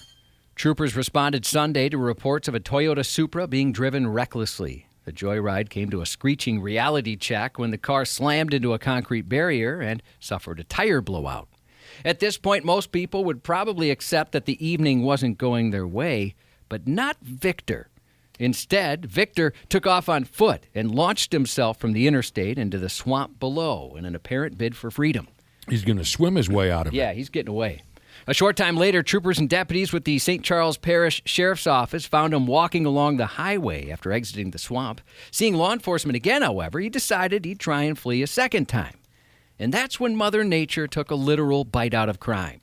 The caught-on-video wildlife encounter shows the man running into a swampy area where he was immediately attacked by an alligator, apparently working with the police. As you can imagine, being attacked by an alligator messed him up pretty good. He had both his arms torn up. Oh, yeah? Yeah, he did. But you got to give him credit. The scrappy fella, he just kept on running. Unfortunately for him, the alligator wasn't the end of his problems.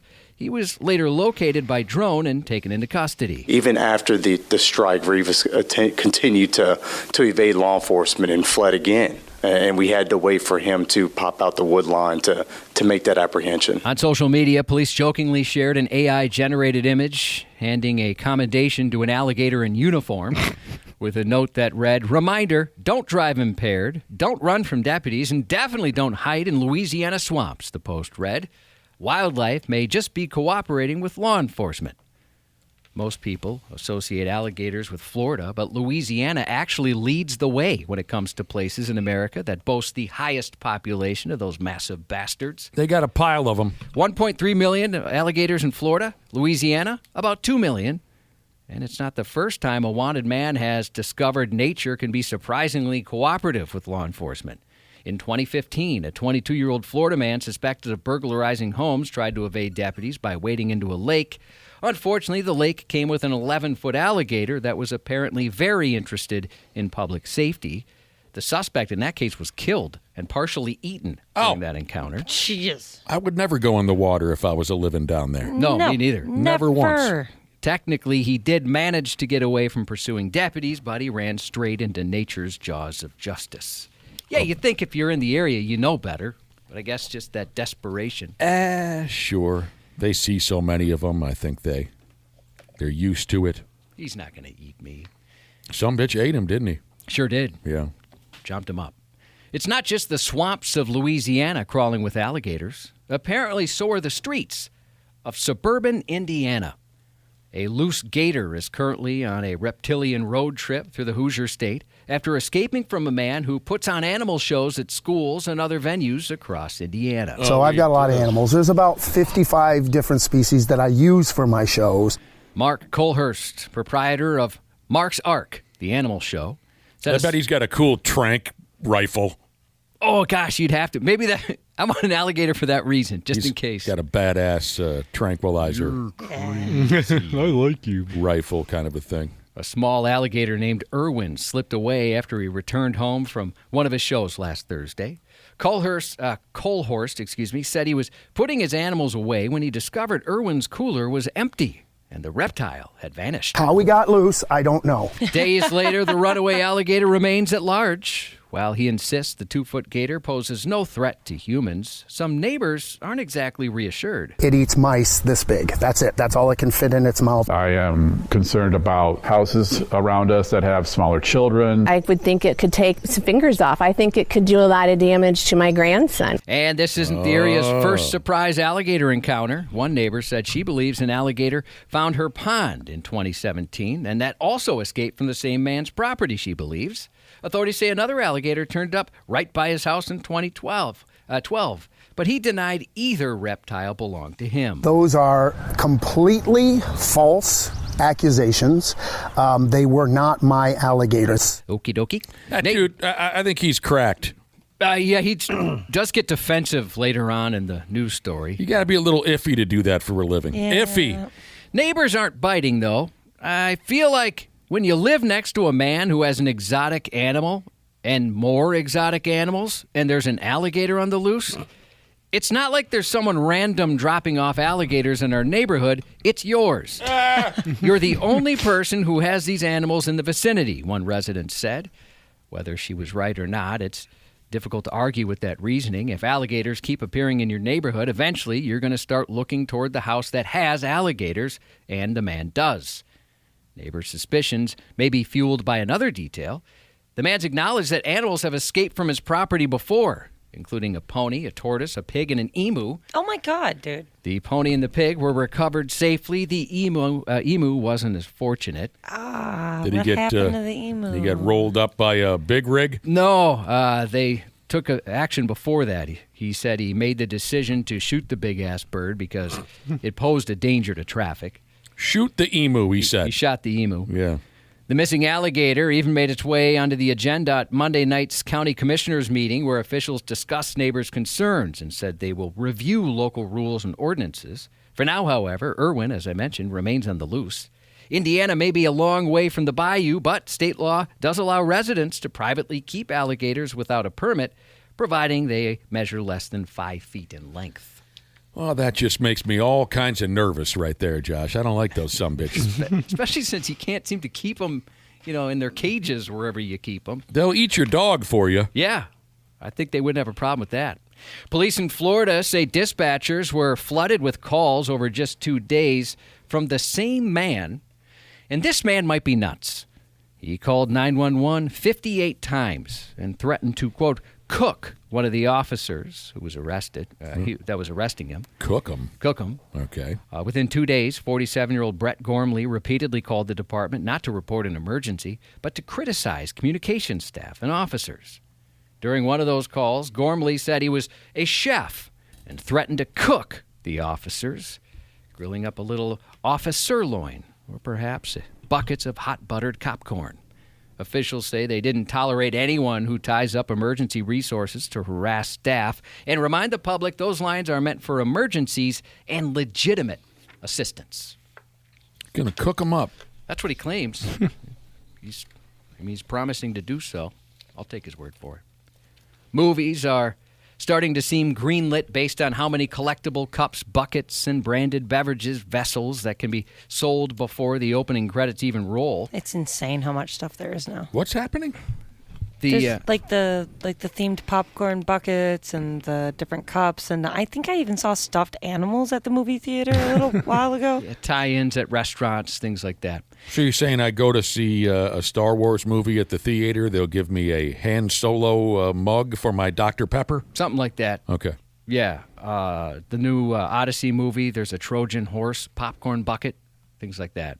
DC Studios' Supergirl has about a dozen known cups and buckets arriving at theater chains with the film June 26. And KFC has apparently looked at that crowded collectibles landscape and thought it needs more poultry. Alongside its upcoming Supergirl Ultimate Meal, KFC is launching its first collectible chicken bucket. The design keeps the chicken, the classic that is red and white look, while adding a lid featuring Crypto, the super dog bursting through it. According to KFC, the non-microwave safe bucket is suitable for both fried chicken and popcorn. At $29.99, it's not cheap, but that price is unlikely to dampen demand.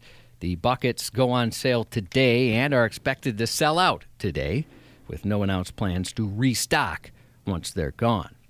Supergirl. She's got a dog?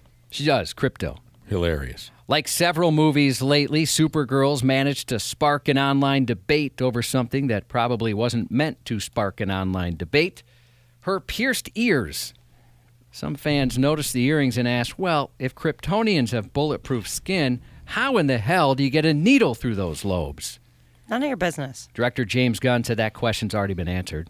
How is that? Give me the answer. He seemed a little annoyed. Was he? In Superman, we learned Supergirl likes to visit planets with red suns, where Kryptonians lose their powers. There are also her preferred vacation spots because she likes to get drunk and party.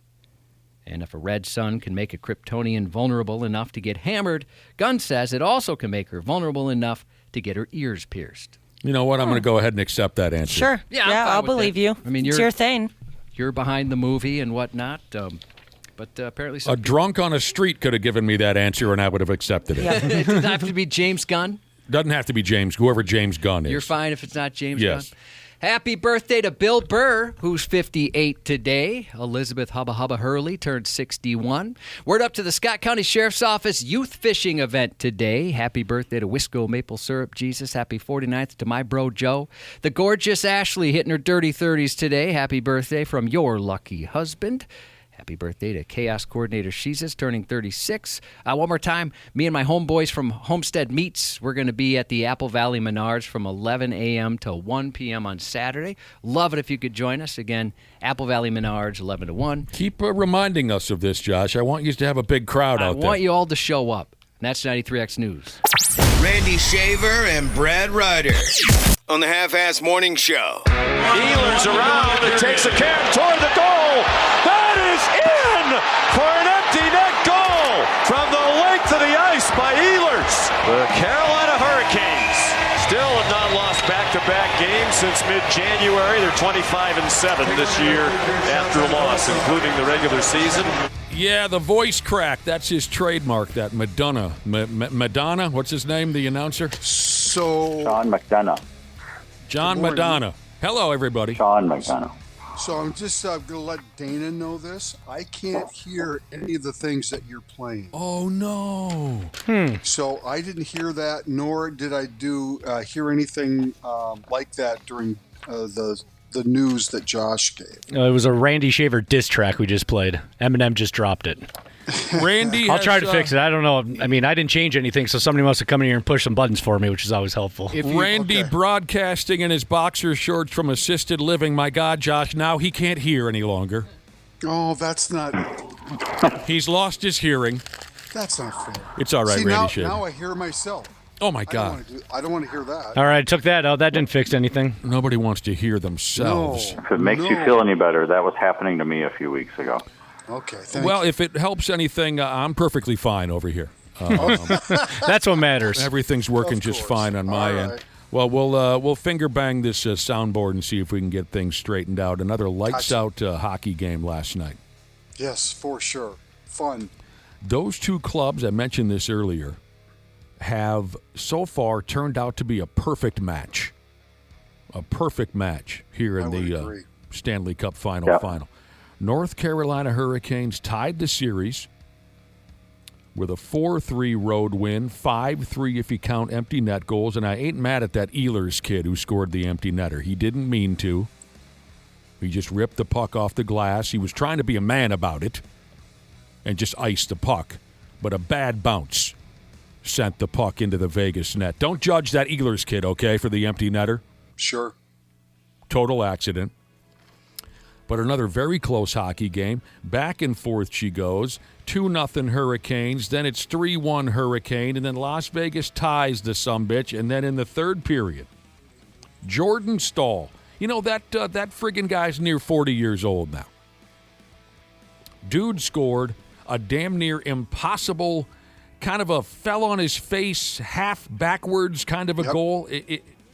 If you watch his reaction after the goal, he's smiling because if you saw the goal or if you saw the replay, he more or less fell down out of nowhere like a friggin' struggling mite player. He just fell down, but found a way to chip in that game winner. And by the way, he had 2 goals on the night. Well, sometimes it feels like when I've watched Stanley Cup finals before, or at least in recent memory, it seems like a lot of the teams play more of a defensive, style because nobody's trying to make that mistake. It doesn't feel that way when you're watching these games at all. It feels like, it's a little bit more wide open, like you said, back and forth, a little bit more exciting. It just feels like a different type of hockey. So when you say that these two teams were kind of meant for each other, I think that's what I take out of that. Yeah, but that whole sequence there, in which Staal ends up scoring the goal, Vegas could not clear the puck out of their zone. They made a couple of bad plays that allowed Carolina to have, really good attempts even before Staal scored the goal.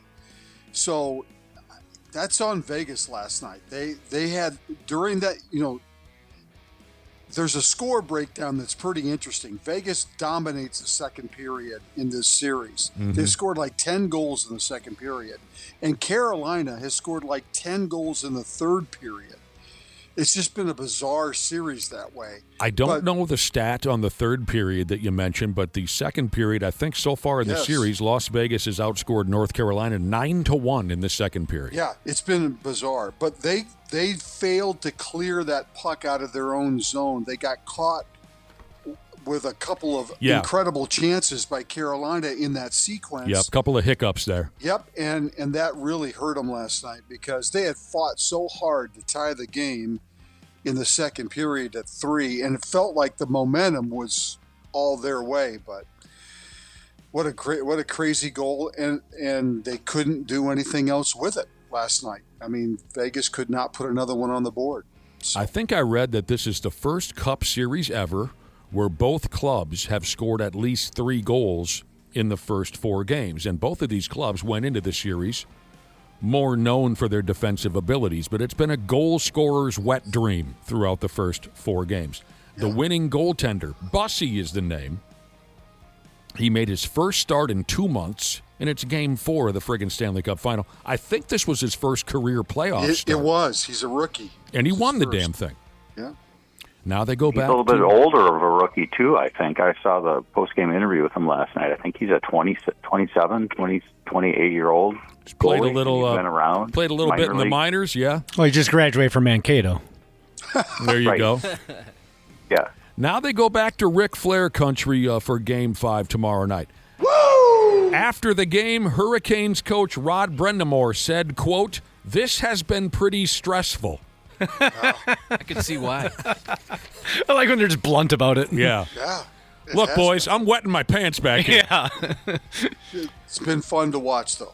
Very, very fun series. Now, this I'm impressed as hell when I read this next stat for you. Jordan Staal became the first player in 44 years to score at least 1 goal in each of the first 4 games of the Cup Final. First player in 44 years to get a friggin' goal in each of the first 4 games. The last swinging D to do it, the late, great Mike Bossy in 1982 when the New York Islanders faced the Vancouver Canucks in the final series. Now, if you want to see something, if you're a younger hockey fan and you don't know, Check out the Vancouver Canucks uniform style in the 1982 final against the Islanders, specifically their home yellow sweaters. It was a beautiful thing. Do you know what the Vancouver Canucks were wearing in 82, Dana? I'm sure once I see him, I'll recognize him. I think you'd love it. I think you'd appreciate it. Mike Bossy. Got a text message here from a listener who was watching last night's Stanley Cup showdown. And he wants us to ask out loud, what the hell was PK Subban wearing last night? You could ask that most days. Trying too hard. Yeah, he has been criticized for his outfit. Yeah. Is he trying too hard? Oh, trying way too hard. Well, yeah, he does every time you watch him, it feels like. I guess I hadn't noticed. I certainly remember a couple of outfits, here and there, but I did not know this was a regular thing for PK Subban, but I certainly noticed last night. He is. Yeah, I got an email from a listener named Dawn who thinks that he's trying to dress like a, quote, 65-year-old grandmother getting dressed for a wedding when her preferred wardrobe is an oversized T-shirt, elastic waistband, pull-on grandma pants. And then she asked, when did pointed-toe shoes come back in style? Oh, was he wearing pointed-toe shoes? He's a snappy dresser. That's one way to put it. He's wearing, now this is becoming a thing again, giant oversized pants. Yeah, that's what he's been criticized for before. Right? Huge pants. I mean, the legs on these pants could fit 3 or 4 people. It's coming back. This is the thing. It is. But the part of his outfit that grabbed me more than anything, Josh, was the collar. It was this really thick collar. To me, it looked like, when you go to the barber shop and they wrap that collar around your neck, almost like a priest. Dubstep Jesus said, it looks like he rubbed a lamp in Aladdin. That's his friggin' thing. He likes, it's kind of a hockey tradition, right? Don Cherry did that for years. With the colorful outfits? Oh, Don Cherry looked like a circus. Yeah. Didn't he always wear a coat, though? Yes. Don Cherry used to always wear a coat. Well, it's the same thing. It's just wild fashion statements. No, you're right. Yes, Don Cherry always had some kind of a loud coat. I don't dress up much, so I don't really suit coat, whatever you want to call Sport coat? Sport coat. Don Cherry, Craig Sager. Well, sure, the basketball guy, Craig Sager. He always wore some. PK. Remember when Josh, that's not his name, I remember when Zach Parisi told us that he did not like playing against PK Subban because PK would fart in the crease. Oh, God. And what's his name again? I just said it. Zach thought it was intentional. And I think Zach said that, he assumed that maybe PK Subban would load up on coffee or something before game time, and it would just make him a gas machine. Like Josh is a boner machine. I am not a boner machine. PK Subban's more of a... Did you hear that, Randy? Yes. All right, we fixed it. We're back. Thank God I could hear that. Yeah. Got you right in time. Did you guys have a good broadcast today? Yeah. The only problem was Randy Shaver couldn't hear our fart sound effects. We paid a lot for it. It's all solved. So we mentioned this yesterday quickly, that the Man Bear Pigs are looking to sign this guy and sign that guy and trade this guy. And what do they do with it? Do they keep this guy? Or that's the process that teams are in right now, the ones that aren't playing in the Stanley Cup final. Michael McCarron has been signed up to a 6-year deal with the Pigs. Yeah. The big, tall center. Yes. He decided not to go through free agency. Decided that wasn't even going to look. He wanted to be here. Yeah, he wanted to play here. 6 years, $20 million. I think after they get through the next, is there like a player negotiation for a players union coming up here in the next few years in the NHL? They were saying that this contract will be a very, very good contract for the Wild once they get through the next negotiation between players and the union, I guess. Okay. Big physical center, this McCarron. He kind of reminds me of old Barkley Donaldson for you older hockey fans. He can chip in a point or two. He can win a few face-offs. I think that was a good call. This is really interesting. Josh, I know you've – see, we got the text machine scrolling in front of our eyes. Listeners texting in wonderful things. This has got to be my favorite text message of the day. We just received a text from a listener, and they have a question for us. And the question is, how do people send messages to you guys? Yeah. Well, you did it. Mission accomplished. I mean, you figured out one way to do it. They could answer that question. They could tell other people. Okay. 651-989-9393. We got that problem solved. I let them know we received it. It was a message asking us how people could send us that silly coaching carousel that we were talking about a day or two ago. It keeps spinning round and round. The Edmonton Oilers are closing in on hiring Mike Badcox to be their next head coach. Old Mikey Badcox, he won a cup with the Red Wings, 17, 18 years. 12th all-time in career wins. Badcox was last hired by the Columbus Blue Jackets. I had forgotten this 3 years ago. He was hired by the Blue Jackets, but never ended up coaching a game for them. He resigned after there was some kind of investigation where the players on the Blue Jackets found out that he was going through their cell phones. That's weird. What? And I didn't look any further. I don't know how innocent or guilty he was, and I don't really care at all. But I had either never heard that story or forgotten all about it. He was going through the players' cell phones. What are you? How was he able to do that? I don't know. They went off to practice. They leave their phones in their hockey bags. I don't know. Again, I didn't read any further. But what are you, an 8th grader? You want to snoop through everyone's cell phone? I don't get it. But that's old Mikey Badcox. And there are a couple players. There are a couple listeners here who remember that lard-ass Barkley Donaldson from back in the day. All right. NBA Final Game 4 tonight, live from completely unsafe New York City. It's dangerous out there. Dangerous in New York City. Does this series have some side stories or what? My goodness. Oh, my gosh. For sure. Starting with the street fights. Anytime the Knicks play a game, there's a street fight. Oh, let's see here. Folks are throwing videos up on social media. Folks are throwing videos up there of Knicks fans attacking Spurs fans on the streets of New York. Chasing them down and ripping off their jerseys. At least 21 people were arrested during Game 3 or after Game 3. Before. Here's a quote from San Antonio Spurs forward guard. I forget what he plays. Champagny? Yeah, he's kind of a forward. Yep. He's from Brooklyn, and he said, it should never be that serious where you have to jump people. Whether we win or they win, it doesn't matter. Everybody should be able to come and enjoy the game no matter who they're rooting for. Well said, Mr. Champagny. Penny. I've never seen rival fans brawl outside a game or at a game, but one time I did see some friendly fire. It was the old WCHA hockey tournament over in St. Paul, and the Gophers were playing the Huskies. Word. And I see a Gopher fan just on the ground pounding a dude, just pummeling the guy. And I'm like, well, you must be beating up one of my own because I'm a St. Cloud State fan. So I go to try to pull the guy off of him. He's beating up another Gopher fan. What was going on there? So I go, all right, have at it, boys. I don't care. It can happen. Yeah.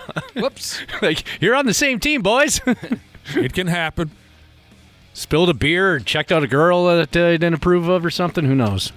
The referees from Game 3 of the NBA Final, they admitted that they did a piss-poor job in that game. Well, what do they have to say about the other 1,300 games during this season? They got any explanation for that, Cubby? They haven't said a thing. Well, they missed the big push to the head by Wembanyama on Brunson. I know they went back and reviewed it and decided that it wasn't a flagrant. Well, that was shocking. Which I think is crazy because that was I don't even think that got called. It didn't get called. No. No, it didn't get called. And I don't know how that got missed, but it didn't get called. And that is a huge story today. Somebody made a good point. They said if Jalen Brunson did that same thing tonight, he'd be thrown out of the game immediately. If he just did the exact same thing that Wemby did, he'd be thrown out. Of course, the NBA favors their star players. They're not going to sit Victor. Brunson's a star, too. Well, I mean, any Knick player, I guess. I just use Brunson as an example, but if there's no way that wouldn't get called immediately and at least be a technical. Randy Shaver, you know what? There's a big difference between Jalen Brunson and Victor Wembanyama, I don't right? think there's. Oh, are you out of your friggin' mind? Victor Wembanyama can do anything he wants. No, Brunson gets his fair share of calls, too. Okay, this didn't need to be a comparison between Wembanyama and Jalen Brunson. But we all... Dana brought up Jalen Brunson. I was just trying to have the comparison. Okay, this is pointless. where we're going with this, and Josh brought it up. Josh, don't do that. I'm trying to start something. We don't need to sit here and wager over who's more of a star. The point is, we all know the NBA are total punks when it comes to this type of a thing. There's no way they're going to sit Victor Wembanyama for an NBA final game. And we all can agree that there should have been some form of punishment. Do we agree on that? Yeah, there should have been, yes, for sure. But what a bunch of punks. Yeah. But that's the point I made yesterday. This whole series has been that kind of stuff, which is that's more than just being a physical part of the game. Yeah, that was more than just being a physical. There's way more of that clutching, grabbing, holding each other, locking arms up. Yeah. I've never seen. Well, yeah, you have. You watched NBA in the 80s and 90s. Not like that. You don't think that the 80s and 90s were physical? Okay. Yes. Hard fouls? Yes. But this holding each other and not allowing a player to move, that's taken this game to a different level, which I don't enjoy that very much because that's not basketball. It's kind of taken a step beyond. I agree that it's been very physical. I'm not going to sit here and say I've never seen anything like it before. I mean, because I have. But Nick, to me, there's more to this than just physical. It is impeding a player from actually being able to move. That's not the game. The game's not designed for that. Okay, I'm cool with it. You're not cool with it. I am. I mean, I don't know, Brad. What do you? I understand your point. Yeah, they're being very physical. I think it's being officiated in a different way than you see a regular season game officiated. Oh, without a doubt. I think that if the other night was a game in December, well, first of all, there wouldn't have been the intensity on defense that we're seeing. So there's one big difference there, and I think it's more physical because of the stakes. But I think they're letting them get away with a little bit more, and I think as the series has gone on, you're seeing the play get a little bit more physical because the players realize that they're letting them get away with more too. So I think it kind of works both ways, where the players now see that I can get away with this, so I'm going to do this instead. Well, at any rate, the NBA. They come off like such a joke sometimes. They're so gutless when it comes to their top draws. And this Wembanyama, specifically what he did in Game 3. I mean, at the very least, it falls into the category of a flagrant 1. And there's some argument it could have been a flagrant 2. But, of course, flagrant 2 was never going to happen because that would mean the league would have to sit Wembanyama for an NBA Finals game. And, the bald guy kind of looks like a penis. What's his name again? Adam Silver. He acts like he's got a handle on things. They're punks. When it comes to this kind of thing, they're punks. It's pathetic. It really is pathetic. I don't know. I mean, Wembanyama got kicked out of a game against the Timberwolves for a foul. Yeah. So, I mean, it's not like they're not going to do that. But they did just not going to do that. That's just what they did. They did that. They did not do that is what they did, Randy. They didn't do what they did. In the NBA Finals? No way. So you're okay. You think that's fine that he didn't get any punishment at all? No, I don't think that's fine. I think that's terrible. Do you call it preferential treatment? I just think that they You're not going to call it preferential treatment. No, I don't. That's ridiculous. I'm sorry I brought it up. I think they missed it. There's 3 referees, and I think they missed it. Well, yes, but then they reviewed it afterwards. But Nick, I don't think they reviewed that play. I think that was a replay. They reviewed the play. They reviewed that play. They decided it didn't reach the level of... which is insane. Yeah. If Rudy Gobert had done this, would he have been punished? You know, the answer is yes. Yes. Shaq answered that question. He predicted that they would not do anything. He said, any one of us could have predicted that. He said, no, but he said that's part of the game. Shaq was okay with that play. Okay, using Shaq as example doesn't really work on me. No, but I'm just saying, that's a former great player who said, I've been there before. That's just part of the game. But are you going to call it? Are you going to call it preferential treatment or not? I'm going to say that they just decided it wasn't worth the call. Fair enough. Now, a reserve guard for the Knicks, Jose Alvarado, indicated that the players would make sure Wembanyama did not attempt that kind of move again. He was talking to the media yesterday, this Alvarado, and he said he got away with one. That'll be the last one. Yeah. And I understand this Alvarado kid is not the sort of player to mess with. I know he's a little guy, but I understand he knows how to fight for real, like he's some kind of MMA type of a guy. So maybe he flips out tonight. He gets in the game. Yeah, he gets into the game now and again. Stephon Marbury is not helping things with the way he's coming off right now. Steph Marbury, former member of the Timberwolves, of course. Played 5 years New York with native. He's a New York kid, and he played for the Knicks for 5-6 years. He went off on Instagram saying that the Knicks, with everything that's going on in this series, we did not need this comment from Stephon Marbury. He said that the Knicks should, quote, put a knife in Wembanyama's neck in Game 4 at Madison Square Garden tonight. A little extreme. Yeah, that'll help calm down the watch parties. Yeah. Wemby could get away with it. Fight. Oh, God, Josh. What? Fight. Wemby could get away with what? He could get away with stabbing somebody. Yes, in he the could. neck. Yes, he could. Don't do that. Don't poke the bear. Our phone lines, by the way, just completely crapped out, so I don't know where Brad is. Oh, no. Yep. So Stephon said this.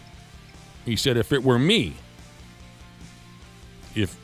say he was Jalen Brunson, he said, next game, I'm going to pop him in his rib cage so hard with my elbow.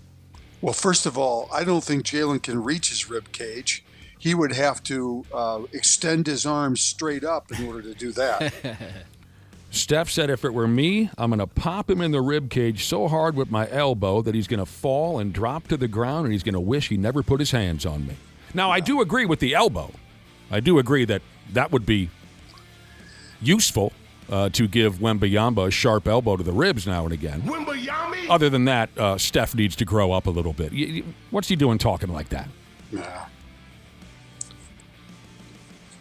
Put a knife in his neck. What the hell's wrong with you? I wonder if that's one of those things where he said it and thought, oh, boy, I didn't mean it like that. Well, he was a little goofy, but he's when he was a kid, he's, Jesus, how old is Steph Marbury now? 50 years old? Oh, easy.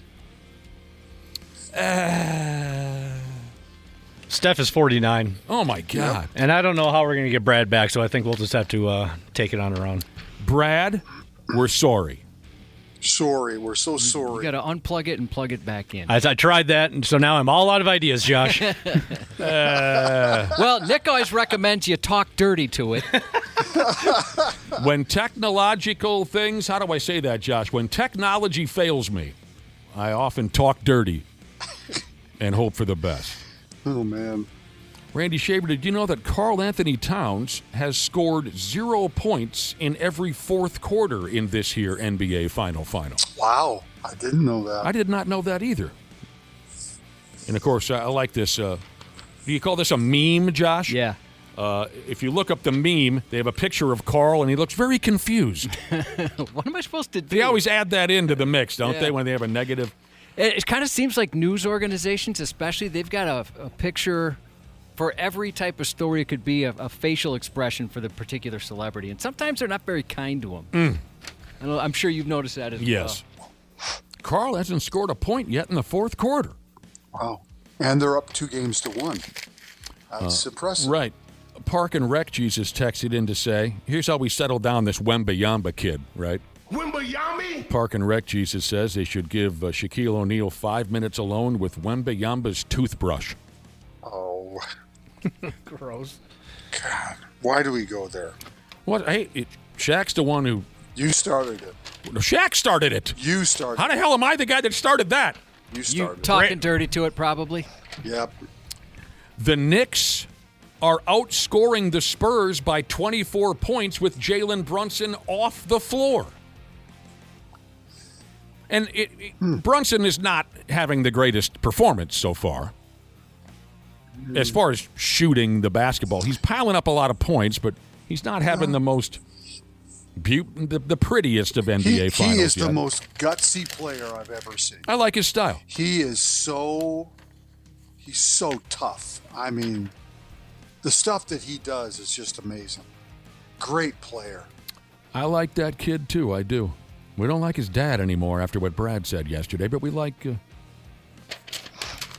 Brad doesn't like his old man. We learned that. Brad doesn't like anybody.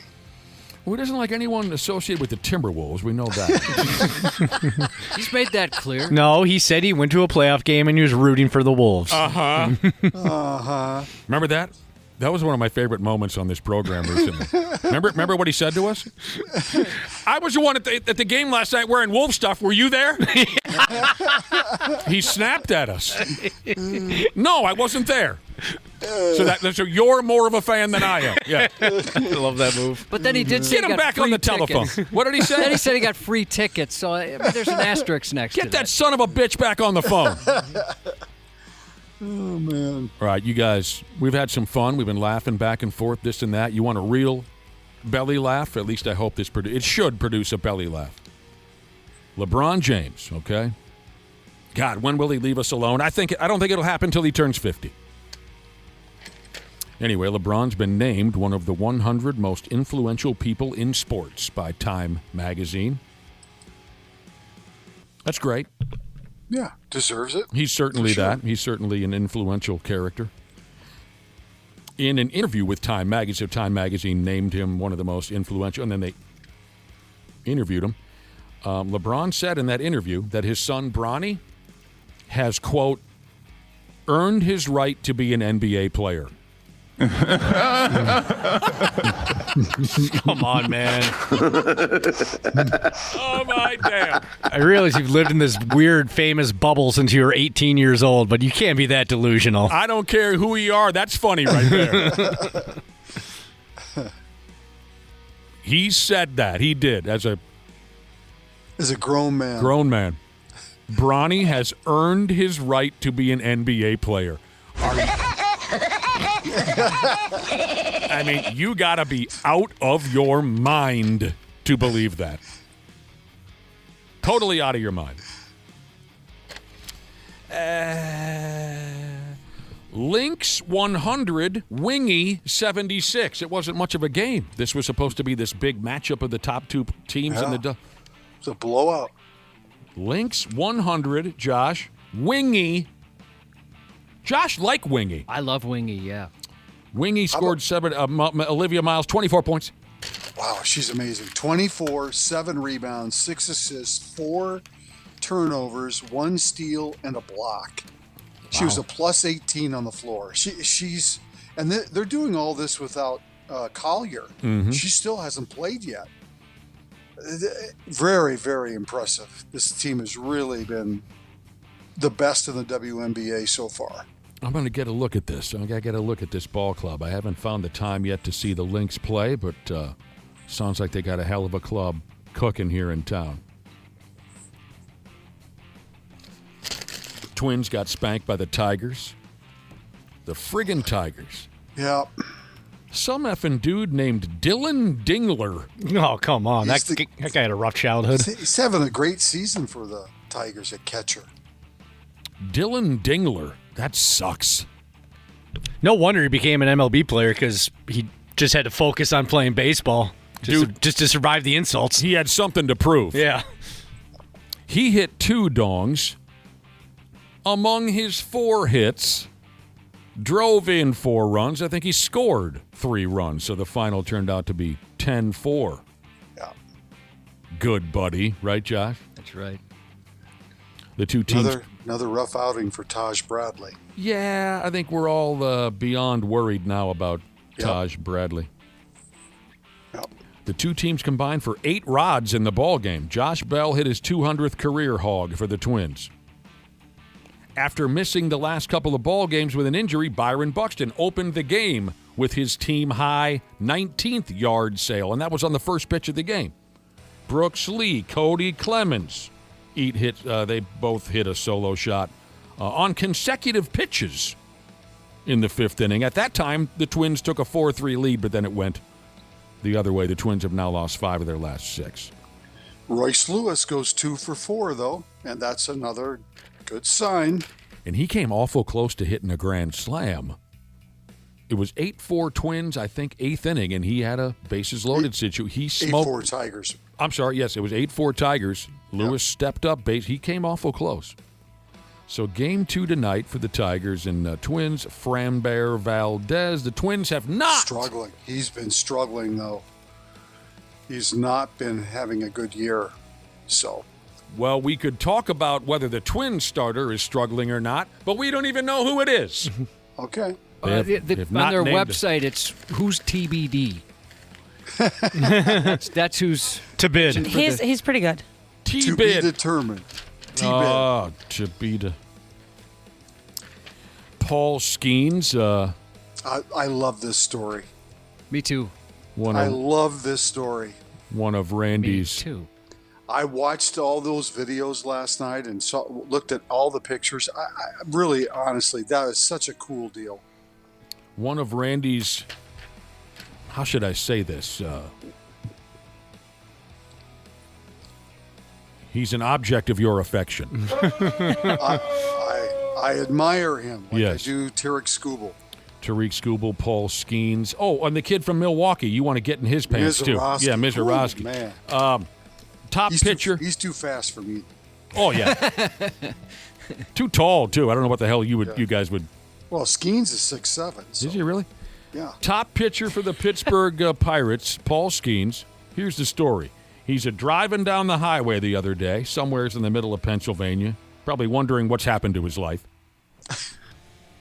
He drives by a Little League baseball field with the lights on. He walks on over to the ball field, parks his motor vehicle, walks on over. He watches these kids practice baseball, just sitting on a park bench like a pervert or something. Yeah. Suddenly, well, I mean, if it was anybody but Paul Skeens, you might be wanting. No, I know. It was just funny the way you phrased it, like a pervert. Right. Like there's something wrong with him. He's sitting on a park bench. The kids and parents took notice that holy balls, this is Paul Skeens. And the peckerhead ends up spending more than 2 hours with the local Little Leaguers. He's signing autographs. He's posing for pictures. He's playing catch with them. Can you imagine how cool that would be? That's so awesome. What a good guy. Major League. So cool. It is really cool. And it wasn't like he did it for TV cameras or anything like that. He was just by himself, just wanted to do it. Being a perv. I just think it's so cool. The coach of the ball club that was practicing that evening said the kids were totally starstruck. It says here Skeens even went home with one of the kids' mothers. Oh, that's delightful. Great. Everybody wins. I like what a gentleman, just one. You know he could have went home with more. Remember this? Why do you ruin the story like that? What Why movie? do you do Let's play what movie? Are you ready? Yeah. Sometimes when I wake up in the morning, Mr. McCracken is already there. I knew you were going there. Kingpin. I love that. They're playing football and she's the center and he lifts up the skirt. Yeah. And puts his hands Go longer, Jonathan. The scene from Kingpin where Ernie McCracken, played by Bill Murrah, he's on television talking about all the charity work he does for children. Mm-hmm. And, of course, all these little boys and girls have just scorching hot mothers. And there's the little kid who jumps in and says, sometimes when I wake up in the morning, Mr. McCracken is already there.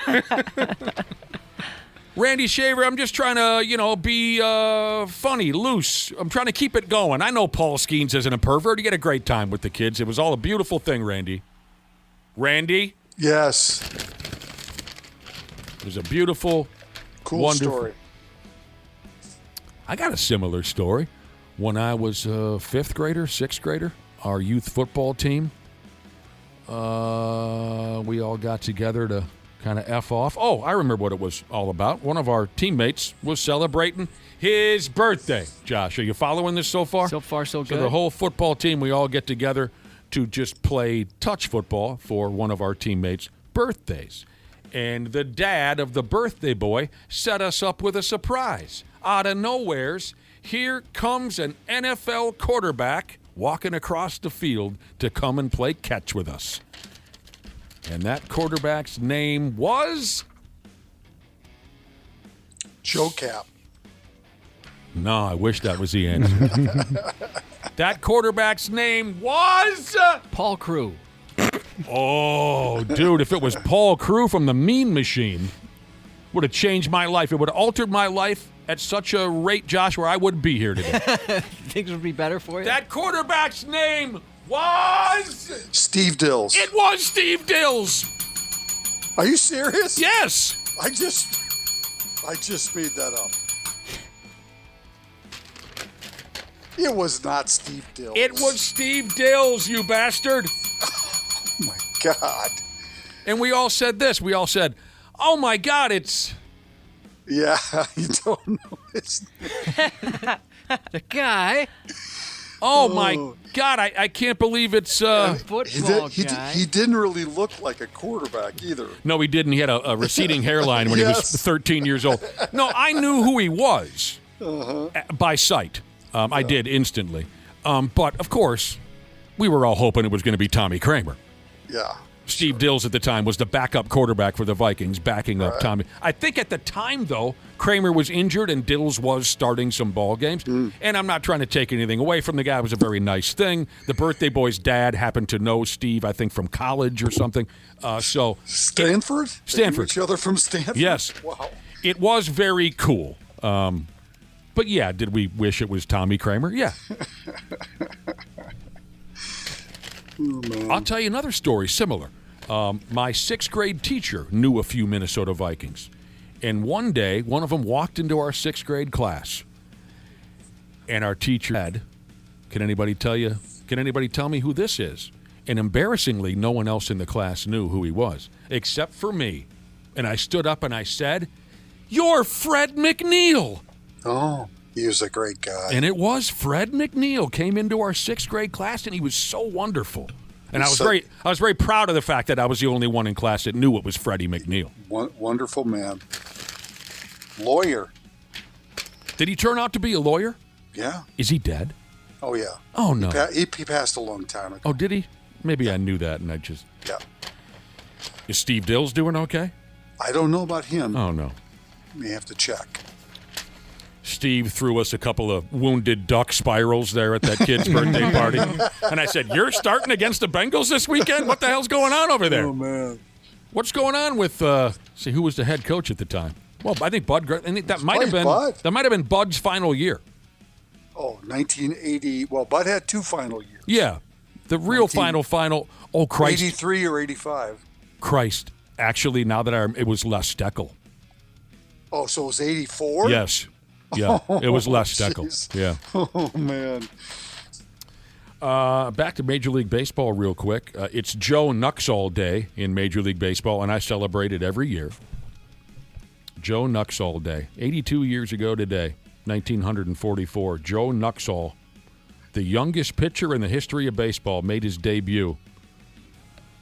I forgot what club he played for. Maybe it was Chicago, the White Sox, since they were known for all their gimmicks. I can't remember. But anyway, Joe Nuxall really started a Major League Baseball game as a 15-year-old. Dang. He walked 5 batters in less than an inning. He didn't have the greatest showing. But it's still Joe Nuxall. All these years later. Nerves, maybe. Joe Nuxall, Josh. Finally, before we go, the World Cup of Soccer starts tomorrow, and most Americans are going to Jay Cutler that bitch. Yep. I was kind of surprised by that just because we've heard how expensive the tickets are. Well, they've plummeted because hotels are not filling up at all, so they're slashing prices. The ticket prices have dropped like 70% since they first went on sale. 70%? Well, first off, I have a question for you. Is the American team invited to play in this tournament? Sure are. They are? Yep. And their matches aren't even sold out yet. What were you saying tickets were going for a while ago, Dana? I mean, it was outrageous. When they first were going on sale, if you wanted to see the U.S. play in their group stage matches, you'd be paying $8,000-$9,000. That's dropped significantly. Yeah, it's, like Nick said, now people are saying no one wants to go. Well, that's the thing. I mean, the World Cup used to be I would take a month off from life. It was all that mattered to me, to the point where my ex would intentionally go out of town during the World Cup because she couldn't handle being around me. So if somebody like me is kind of even Jay Cutler in this World Cup, that says a lot about what's going on right now. World soccer. I thought you were excited about it. Not nearly as it used to be. Huh. And I'm sorry, I missed it. Why are you no longer excited? Just the ticket prices, FIFA just scamming everybody, just the whole commercialization of it. I mean, obviously FIFA's always been crooked, but it's gone to a new level at this World Cup, and it's just got ugly negative energy around it. All right. So you're according definitely to not alone. I wasn't aware of all of that. According to a survey, over half of us are not at all interested in the World Cup of soccer. Not at all. 14%, Josh, though, are not very interested. How do you quantify the two? Well, one is not at all. One's not at all, and the others are not very. I'm not very. I guess I'm not very interested. Yeah, that's a good way to put it. They start tomorrow, Randy Shaver. You got any? You got a pick? Nope. Zero. You don't. Nope. You're going to pick the Spaniards, the Italians, the Swedes. Don't read anything about it. No, I don't know anything about it. Nope. I don't know who these people are. I wish I knew more about soccer. Not even going to try. Why do you wish you knew more about soccer? I don't know. It just feels like I just feel so dumb about the sport. I don't like feeling that dumb about. Like I went to a soccer game. You did? Is that the correct terminology, or do I say soccer match? If you want to be proper, you call it match, but I don't get. When the hell did you go to a soccer game? Last summer I did. Yeah, because I was very pregnant. And so I like didn't have to drink to get through it. These were 8-year-olds or what? No, it was at the Allianz Field. And so it was. Oh, Jesus. I totally forgot we have a professional soccer team. We sure do. Yeah, so it was like a real deal thing. And it was interesting to watch, but I just had no idea what was really happening. So it sucked. And I tried to ask a couple questions, and some stuff made sense, but I felt so dumb. I had no idea what was going on. Can I give you the quote again from my youth soccer coach when we were playing for the championship as 10-year-olds?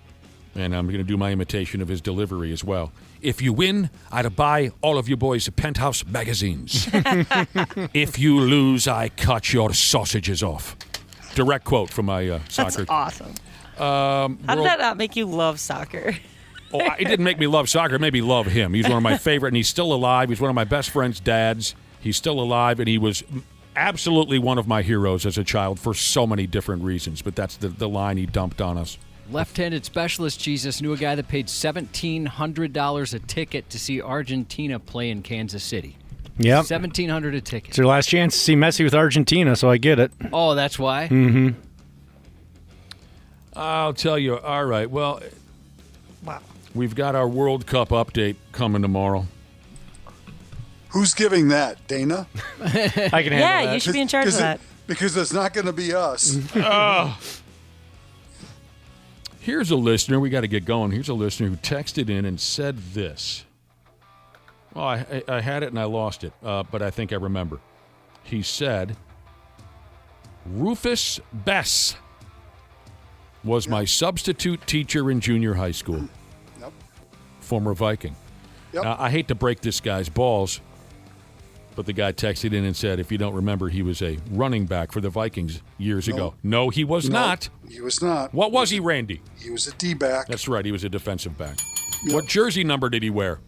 I don't remember. The answer is 21. He coached, he was the head coach, I think, of Minneapolis North for a while. High school football. He was a high school football coach for a while. That's great. He also returned some kicks, didn't he, Rufus Bess? He did. Rufus. If I could do it all over again, Josh, that's what my friggin' name would be. Rufus? Yes. That's a cool name. If I could do it all. I don't think I know any Rufuses. Nobody knows any Rufus. No, that goes way back. Unique name. It's a dog. I mean, it would lead to very some unique. unfortunate rhyming insults, I'd imagine. What? as a What would kid. they call me? Well, they might call you Rufus the Doofus or something. You like son that. of a bitch. I wouldn't, but they might. Josh, Bobosh, Banana Fana. Don't you dare! I'm going to get through the whole thing. Don't you dare! I'm going to bring you back to third grade. Let me tell you this. The last name Bitney, that was just rife for rhymes. You get a couple of those. Bitney, dumber than Schnee. Yeah.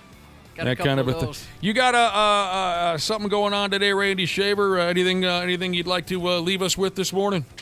I've got nothing going on, but I am going to try to get down to the Legion this week and get their shaver special. The YZ American Legion Shaver Special. Yeah, all month in June. Each week they've got a new special, and I'm going to try and get down there this week, I know. And I know that our friends at Big Bore for the month of June have a Ribs for Randy special.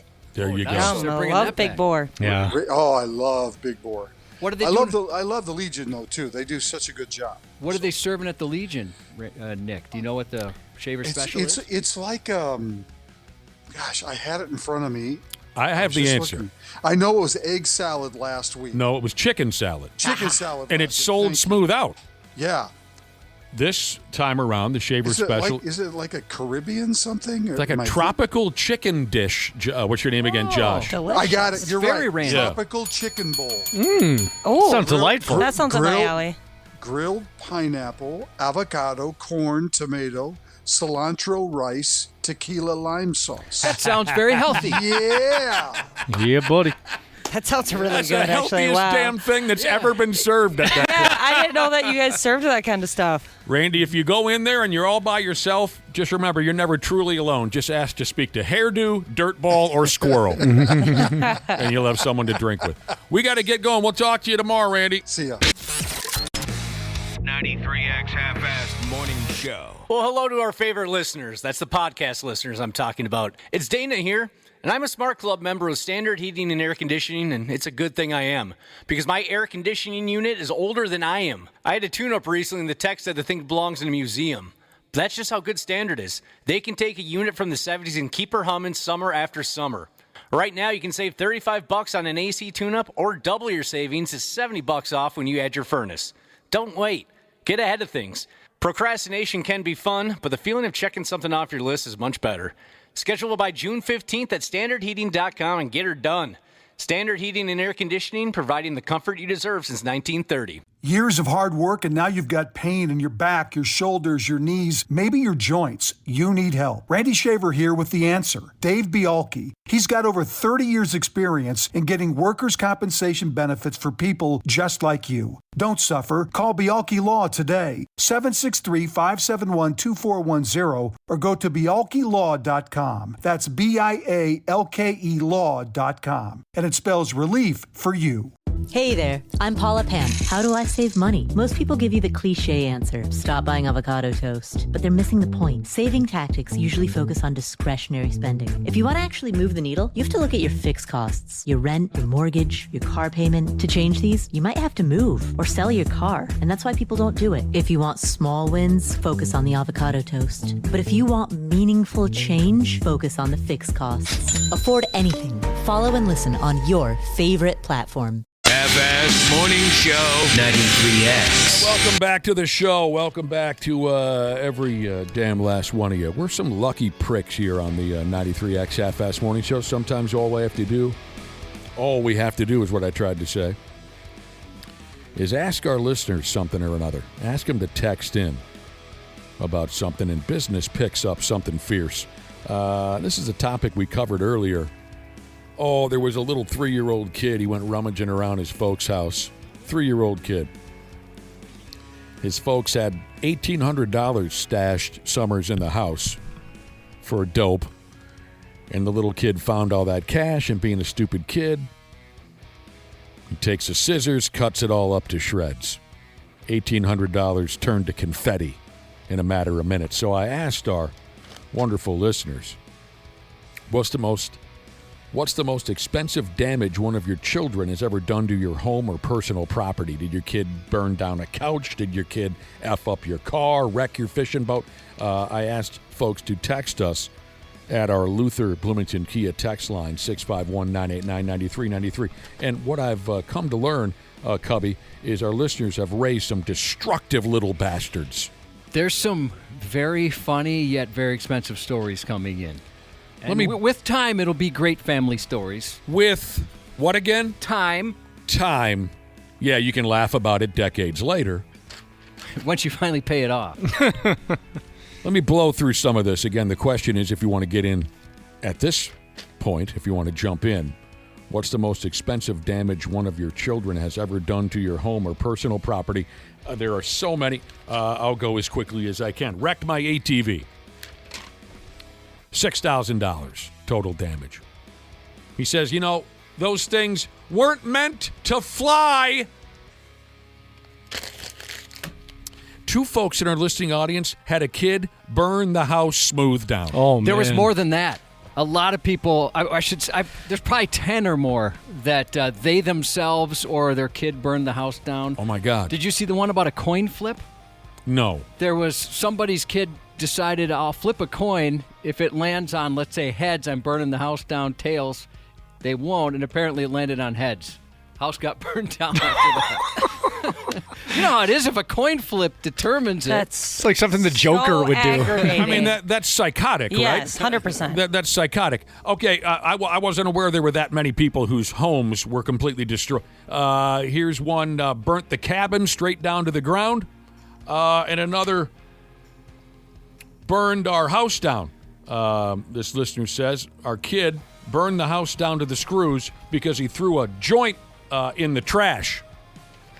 Yeah, I suppose that'll do it. It happened to one of my buddies in high school. His sister was smoking cigarettes in her bedroom and flicking the butts out the window. These cigarette butts were landing in a dry leaf pile that had been raked up. Yeah. And that house burned half down, not all the way. What is this now? My kid walked across the countertops, walked on the glass top oven and cracked the piss out of it. Ended up having to buy a new oven. Daughter went up and down the parking lot. This is a parent who had to pay for her daughter's wild night. My daughter went up and down a parking lot and spray painted a stripe on 28 cars. Oh, man. She says it wasn't her while there was paint all over her. Oh. Along that kind of vandalism, not slim, kind of shady. Jesus said this is something he did. He drew a penis in wet cement, and apparently the city stepped in. They found out it was him and fined his parents. Oh. Not so funny now. It's still kind of funny. 3-year-old kid woke up from his nap. It sounds like there's a lot of little kids in this household, mom and dad.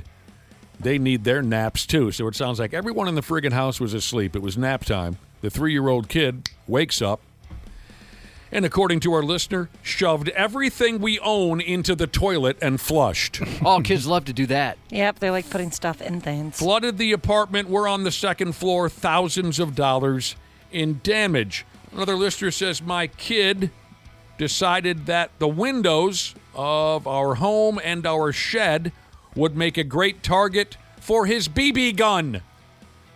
That does sound fun. It does. Yes. Aside from the houses, the most expensive one I've seen so far is this one.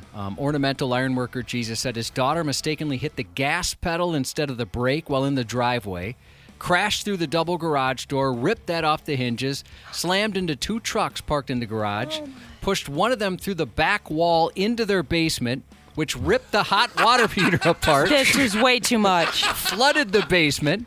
Ended up being around $20,000 worth of damage. And he says now the 2 younger siblings are getting ready to drive. So. I think I'd rather just have my house burned down than deal with that mess. Yeah, I agree, Dana. Just start over. That is so much in one is incident. A domino effect from hell right there. That makes me spilling a pitcher of Kool-Aid on the carpet feel a lot better, Mike. I feel a lot better about myself. Yeah, you should. Again, the subject is what's the most expensive damage one of your children has ever done to your home or personal property. A lot of these are car issues, car crashes. One of our listeners says, my daughter crashed her car into every inanimate object in Goodhue County at one point or another during her first 2 years of driving. It costed us thousands in repairs and insurance. How about a little girl who drew a beautiful picture on the side of my car, says our listener. My daughter drew a beautiful picture on the side of our car with a rock. Oh, my God. $3,800 later. Oh, man, that's not cheap.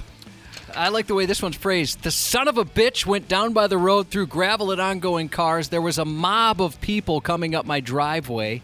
One car looked like someone shot it with birdshot. They had to replace 3 windshields. Oh, yes, the rock throwing phase that a lot of kids go through. We had a rock throwing phase. We had a snowball. I don't think I did. Phase. I don't think I had a throwing phase. We would throw rocks at cars. We would throw rocks at boats, as they... We only had the egg phase. We never had the rock phase. We never did the eggs. Matter of fact, once up at my dad's cabin, me and Lanahan, you guys know Lanahan, we decided to play this game where we would throw rocks as high as we possibly could. And then, of course, the whole goal was to hear the crack, crack, crack, crack, crack as it hit a boat or the boat or the boat windshield or whatever, right? Yeah. We had the time of our lives, probably 14 years old. We thought no one knew it was us because as soon as we'd throw that rock straight up in the air, we'd run into the woods. Mm-hmm. Later that night, we went out to the beer hall there on the trail to shoot some pool, and when the two of us walked in, this 30-year-old guy goes, "Oh, you guys are here to shoot a little pool?" And we said, "Yeah." And he said, "That's what you guys like to do when you're not throwing rocks at boats?" Oh, no. And of course, what? We don't know what you're talking. We denied. They knew it was us. Mm-hmm. How about this gimmick, Josh, where your kid gets a hold of the telephone and starts dialing the 1-900 this, the 1-800 that, the Gab teen, the this and that. This listener says, messing around with the telephone cost us about $4,000. There's people texting a very modern way where they let their kid play a game on their phone, and the kid keeps buying and buying and buying stuff. Yeah, there was somebody that texted in. It was like $1,800, and they said they got refunded. Luckily, Apple or Google, whatever it was, realized, all right, maybe we'll cut you a break this time. Is this what you mean? Is this similar to what you're saying? A listener says, my kid spent $2,000 on Minecraft. Oh my God. Yeah, dude. exactly. Something like that. That shouldn't even be possible. I know my son signed up for a subscription once by accident. He just kept hitting yes whenever, he wanted to play a new game. Yeah. So luckily that was just, I saw the first charge and they reversed it for us. Yeah, I mean, they make it that way, right? Make it easy. Oh, yeah, I'm sure. A lot of this conversation where your kids cost you thousands and thousands of dollars because they're just dumbass kids. A lot of it is accidental. The kid accidentally drove the car into the this. The kid put the this in the toilet and walked on the stove. How about one of those vengeful little kids that turns on you? That's what this one sounds like. 15-year-old daughter had her driver's permit at the time. We were out practicing driving. We got back to the house, and she spent the entire time giving me attitude. She gave me one final eye roll, then went outside, got in the car, drove the car through the closed garage door. Oh, wow. She just turned on the old man and wrecked the... Oh, my God. Don't mess with her. A 3-year-old plugged up a basement sink, kind of like a Home Alone style, they said. Yeah. Oh, yeah. $1,500 for a flooded basement. This one wasn't bad, but I just think it's really funny. Do you remember those pumpkins, the jack-o'-lantern pumpkins that McDonald's would give away back in the day? Yeah. No. The little plastic things? Yeah. No. My buddy Matt, he lived right behind me. He went in my sister's closet and pooped in one. He pooped in her... Just to mess with her? I know, he was like 3. He didn't know any better or something. I immediately assumed he was just being a D-bag. No. You said your buddy. I was picturing he was 17. Oh, Yeah, no. We were like both 3 or 4 years old. I don't remember it necessarily, but the story gets passed around by my family quite often. Josh, one of our listeners just texted in to say, how are some of these kids still alive after what they've done? I just like the way this one comes off. It's not overly dramatic, but one of our listeners says, my kids took my mobility scooter and ran it into my pickup truck. $5,000. You know how they might still be alive? Like My wife would be a good example of that. I can't tell you how many times I have to ask, like, are you sure he's not stupid? Are you positive? And she'll say, well, his brain's not quite developed. And I'm waiting for that to start to happen. Yeah, for the process to begin. I just don't understand sometimes. Some of the stuff you say to me, or tell us, I'm like, I think you're right, Josh. I think it's just straight up stupid. Yeah, I think so, too. He's every Gronkowski in one. I don't know if this was intentional or not, but this is very creative. My kid, says a listener, he put the friggin' garden hose, he took the garden hose and snaked it in the outside vent for the furnace and turned it on. Oh, my gosh. What? You can't even leave him alone for half a second. My Jesus. Fried all the electrical. Oh, man. Destroyed the... That's great stuff. God, that's fun to talk about. I mean, it's so much worse when they're like 2 or 3 or 4 because you can't reason with that age. At least if like they're a little bit older, they know that like, hey, they don't understand what the hell punished. you're talking about. Yeah, like a 2-year-old's like, what? They don't know. They don't care. I cost you $50,000. Like what? Boogers, poop, mommy, daddy. I don't understand what you. If it's not mommy, daddy, or boogers or poop, I don't know what you're talking about. Yeah. How about this one?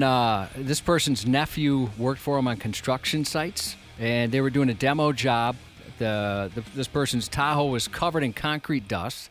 So on the hood, the nephew drew a penis, covered the entire hood. He said it was a real veiny number. Oh. But because it was concrete dust, it scratched the paint. It was on the hood permanently. Right. That's why when you were telling stories of your stepkids drawing vaginas and penises on your pickup truck, I got aggravated because that can scratch a player's pickup up. Luckily, it didn't do that, but yeah. What the hell? Yeah, so we've been talking about little kids damaging their parents' property, up and down, thousands of dollars, this and that. Josh, I got a text here from 715 Wild Man Jesus who says, "Holy balls, my wife is pregnant. This is what I have to look for." Oh, that's tough. This is what's going to happen. This is what I have to.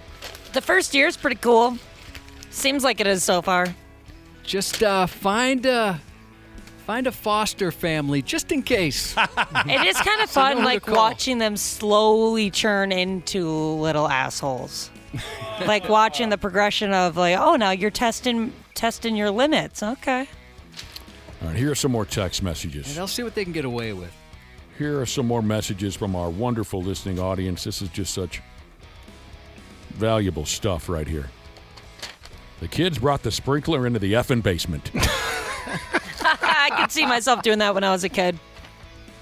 I used to do stupid stuff like that. I don't remember ever wrecking anything, but I would do things like I found the electric razor once and cut my brother's hair, cut my hair, shaved the dog. You got to shave the dog. You got to shave the dog. It wasn't our dog either. It was the neighbor's dog. Oh, no. But he loved us. It was like one of those good relationships. You have to shave a dog. Yep. Doesn't necessarily have to be. I just remember one stripe up his back. Now, here's another one of those vengeful kids.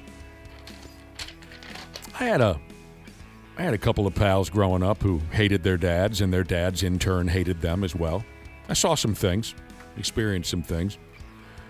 Josh knows this one. One of my buddies had a bitter rivalry with his dad when we were in high school, and so it was like some bleach or something, and he poured it all over the yard, and he spelled out "F you, Dad."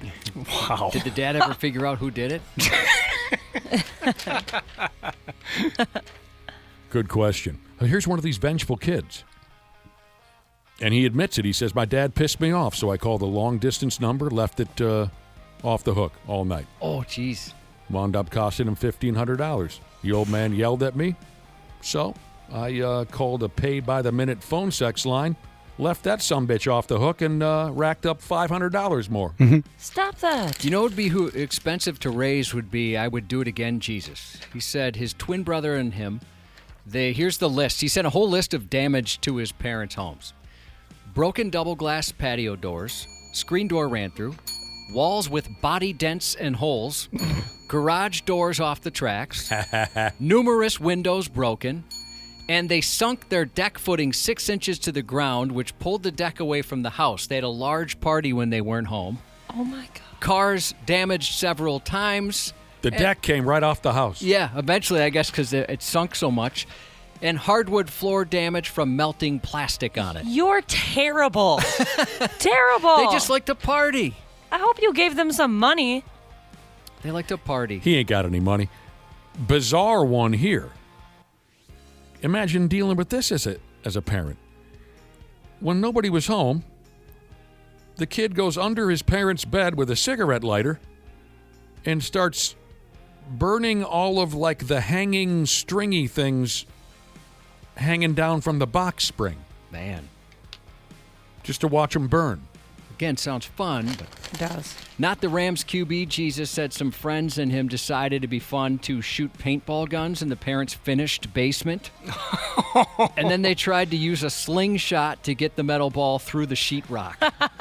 Cool. Just looking to destroy. Wait a minute. Last time you were saying that's terrible, and now you're saying cool. I mean, it sounds cool. All the things that guy did in order to damage his parents' house, I bet they were cool at the time. As a parent, you're going to need to take a firm stand one way or the other. I know. One thing I'm can't be hiding awesome. my laughter. Like, oh, that's so awesome, though. Darn it. That's the thing. Like, I don't really run hot. It's more just the thought process that baffles me, where I'm trying to figure out why in a million years would you ever think that'd be okay? Right. There's nothing in you that says this is a bad idea. This one isn't, anything close to some of the grand hundreds of thousands of dollars type stories that we've told so far. But I just like picturing this. My kid on his bicycle ran his handlebar all the way down the side of my brand new F-150. Oh, no. Can you see the kid just and he runs his handlebar just. You know, it's like when that first scratch or some sort of blemish on your new vehicle, that's the worst. Yeah. Dude. This is why a lot of parents wouldn't let their kids watch ECW wrestling back in the day. My kid power-bombed his brother through the new flat screen television. Yeah, a lot of people text in about TVs broken. Oh, I'm sure. Sometimes it's the elderly. We'll close on this one because now someone has texted in about some damage that Grandma did. And there's some similarities, isn't there, Josh, between clueless 3-year-olds and the elderly? There can be. They kind of, there's a full circle type of a. Grandma got behind the wheel of her motor vehicle, and she accidentally hit the gas, crashed through the garage, which pushed our minivan into the living room while I was sitting in there watching TV. Oh, boy. No more car for Grandma. Yeah, take the keys. Yep. Oh. Speaking of cars, we all have one waiting for us in the parking lot, don't we? Yes, sir. Best of luck to Carson shooting his final round at the state golf tournament, sitting in second place after shooting a 71 yesterday. Nice, dude. That's awesome. From your cousin Stoney Sparky Jesus. Happy birthday to Muskie Joe the Builder from Uncle Gator Jesus and Aunt Julie.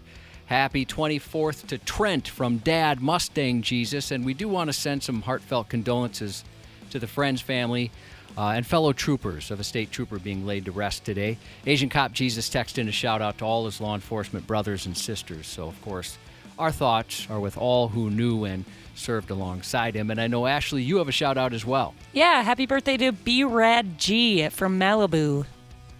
What do you two got going on? Oh, they got something on the side. Nice little side piece. Yeah. What's going It's none on? of your business. Mind your business. I'm looking out for you. I work with you every day. We've become friends. What the hell are you doing mixing around with that guy? We were just talking about, like, You in don't the know that opening guy. break of the show about how we don't get along at all. I'm just worried We're about you. enemies. What are you talking about? B-Rad from Malibu. Did you guys hear about You're a married woman. B-Rad G from Malibu. Yeah, Get it right. You wouldn't even understand. 93X. Half-assed morning show. Well, hello to our favorite listeners. That's the podcast listeners I'm talking about. It's Dana here, and I'm a Smart Club member of Standard Heating and Air Conditioning, and it's a good thing I am, because my air conditioning unit is older than I am. I had a tune-up recently, and the tech said the thing belongs in a museum. But that's just how good Standard is. They can take a unit from the 70s and keep her humming summer after summer. Right now, you can save $35 on an AC tune-up, or double your savings to $70 off when you add your furnace. Don't wait. Get ahead of things. Procrastination can be fun, but the feeling of checking something off your list is much better. Schedule it by June 15th at standardheating.com and get her done. Standard Heating and Air Conditioning, providing the comfort you deserve since 1930.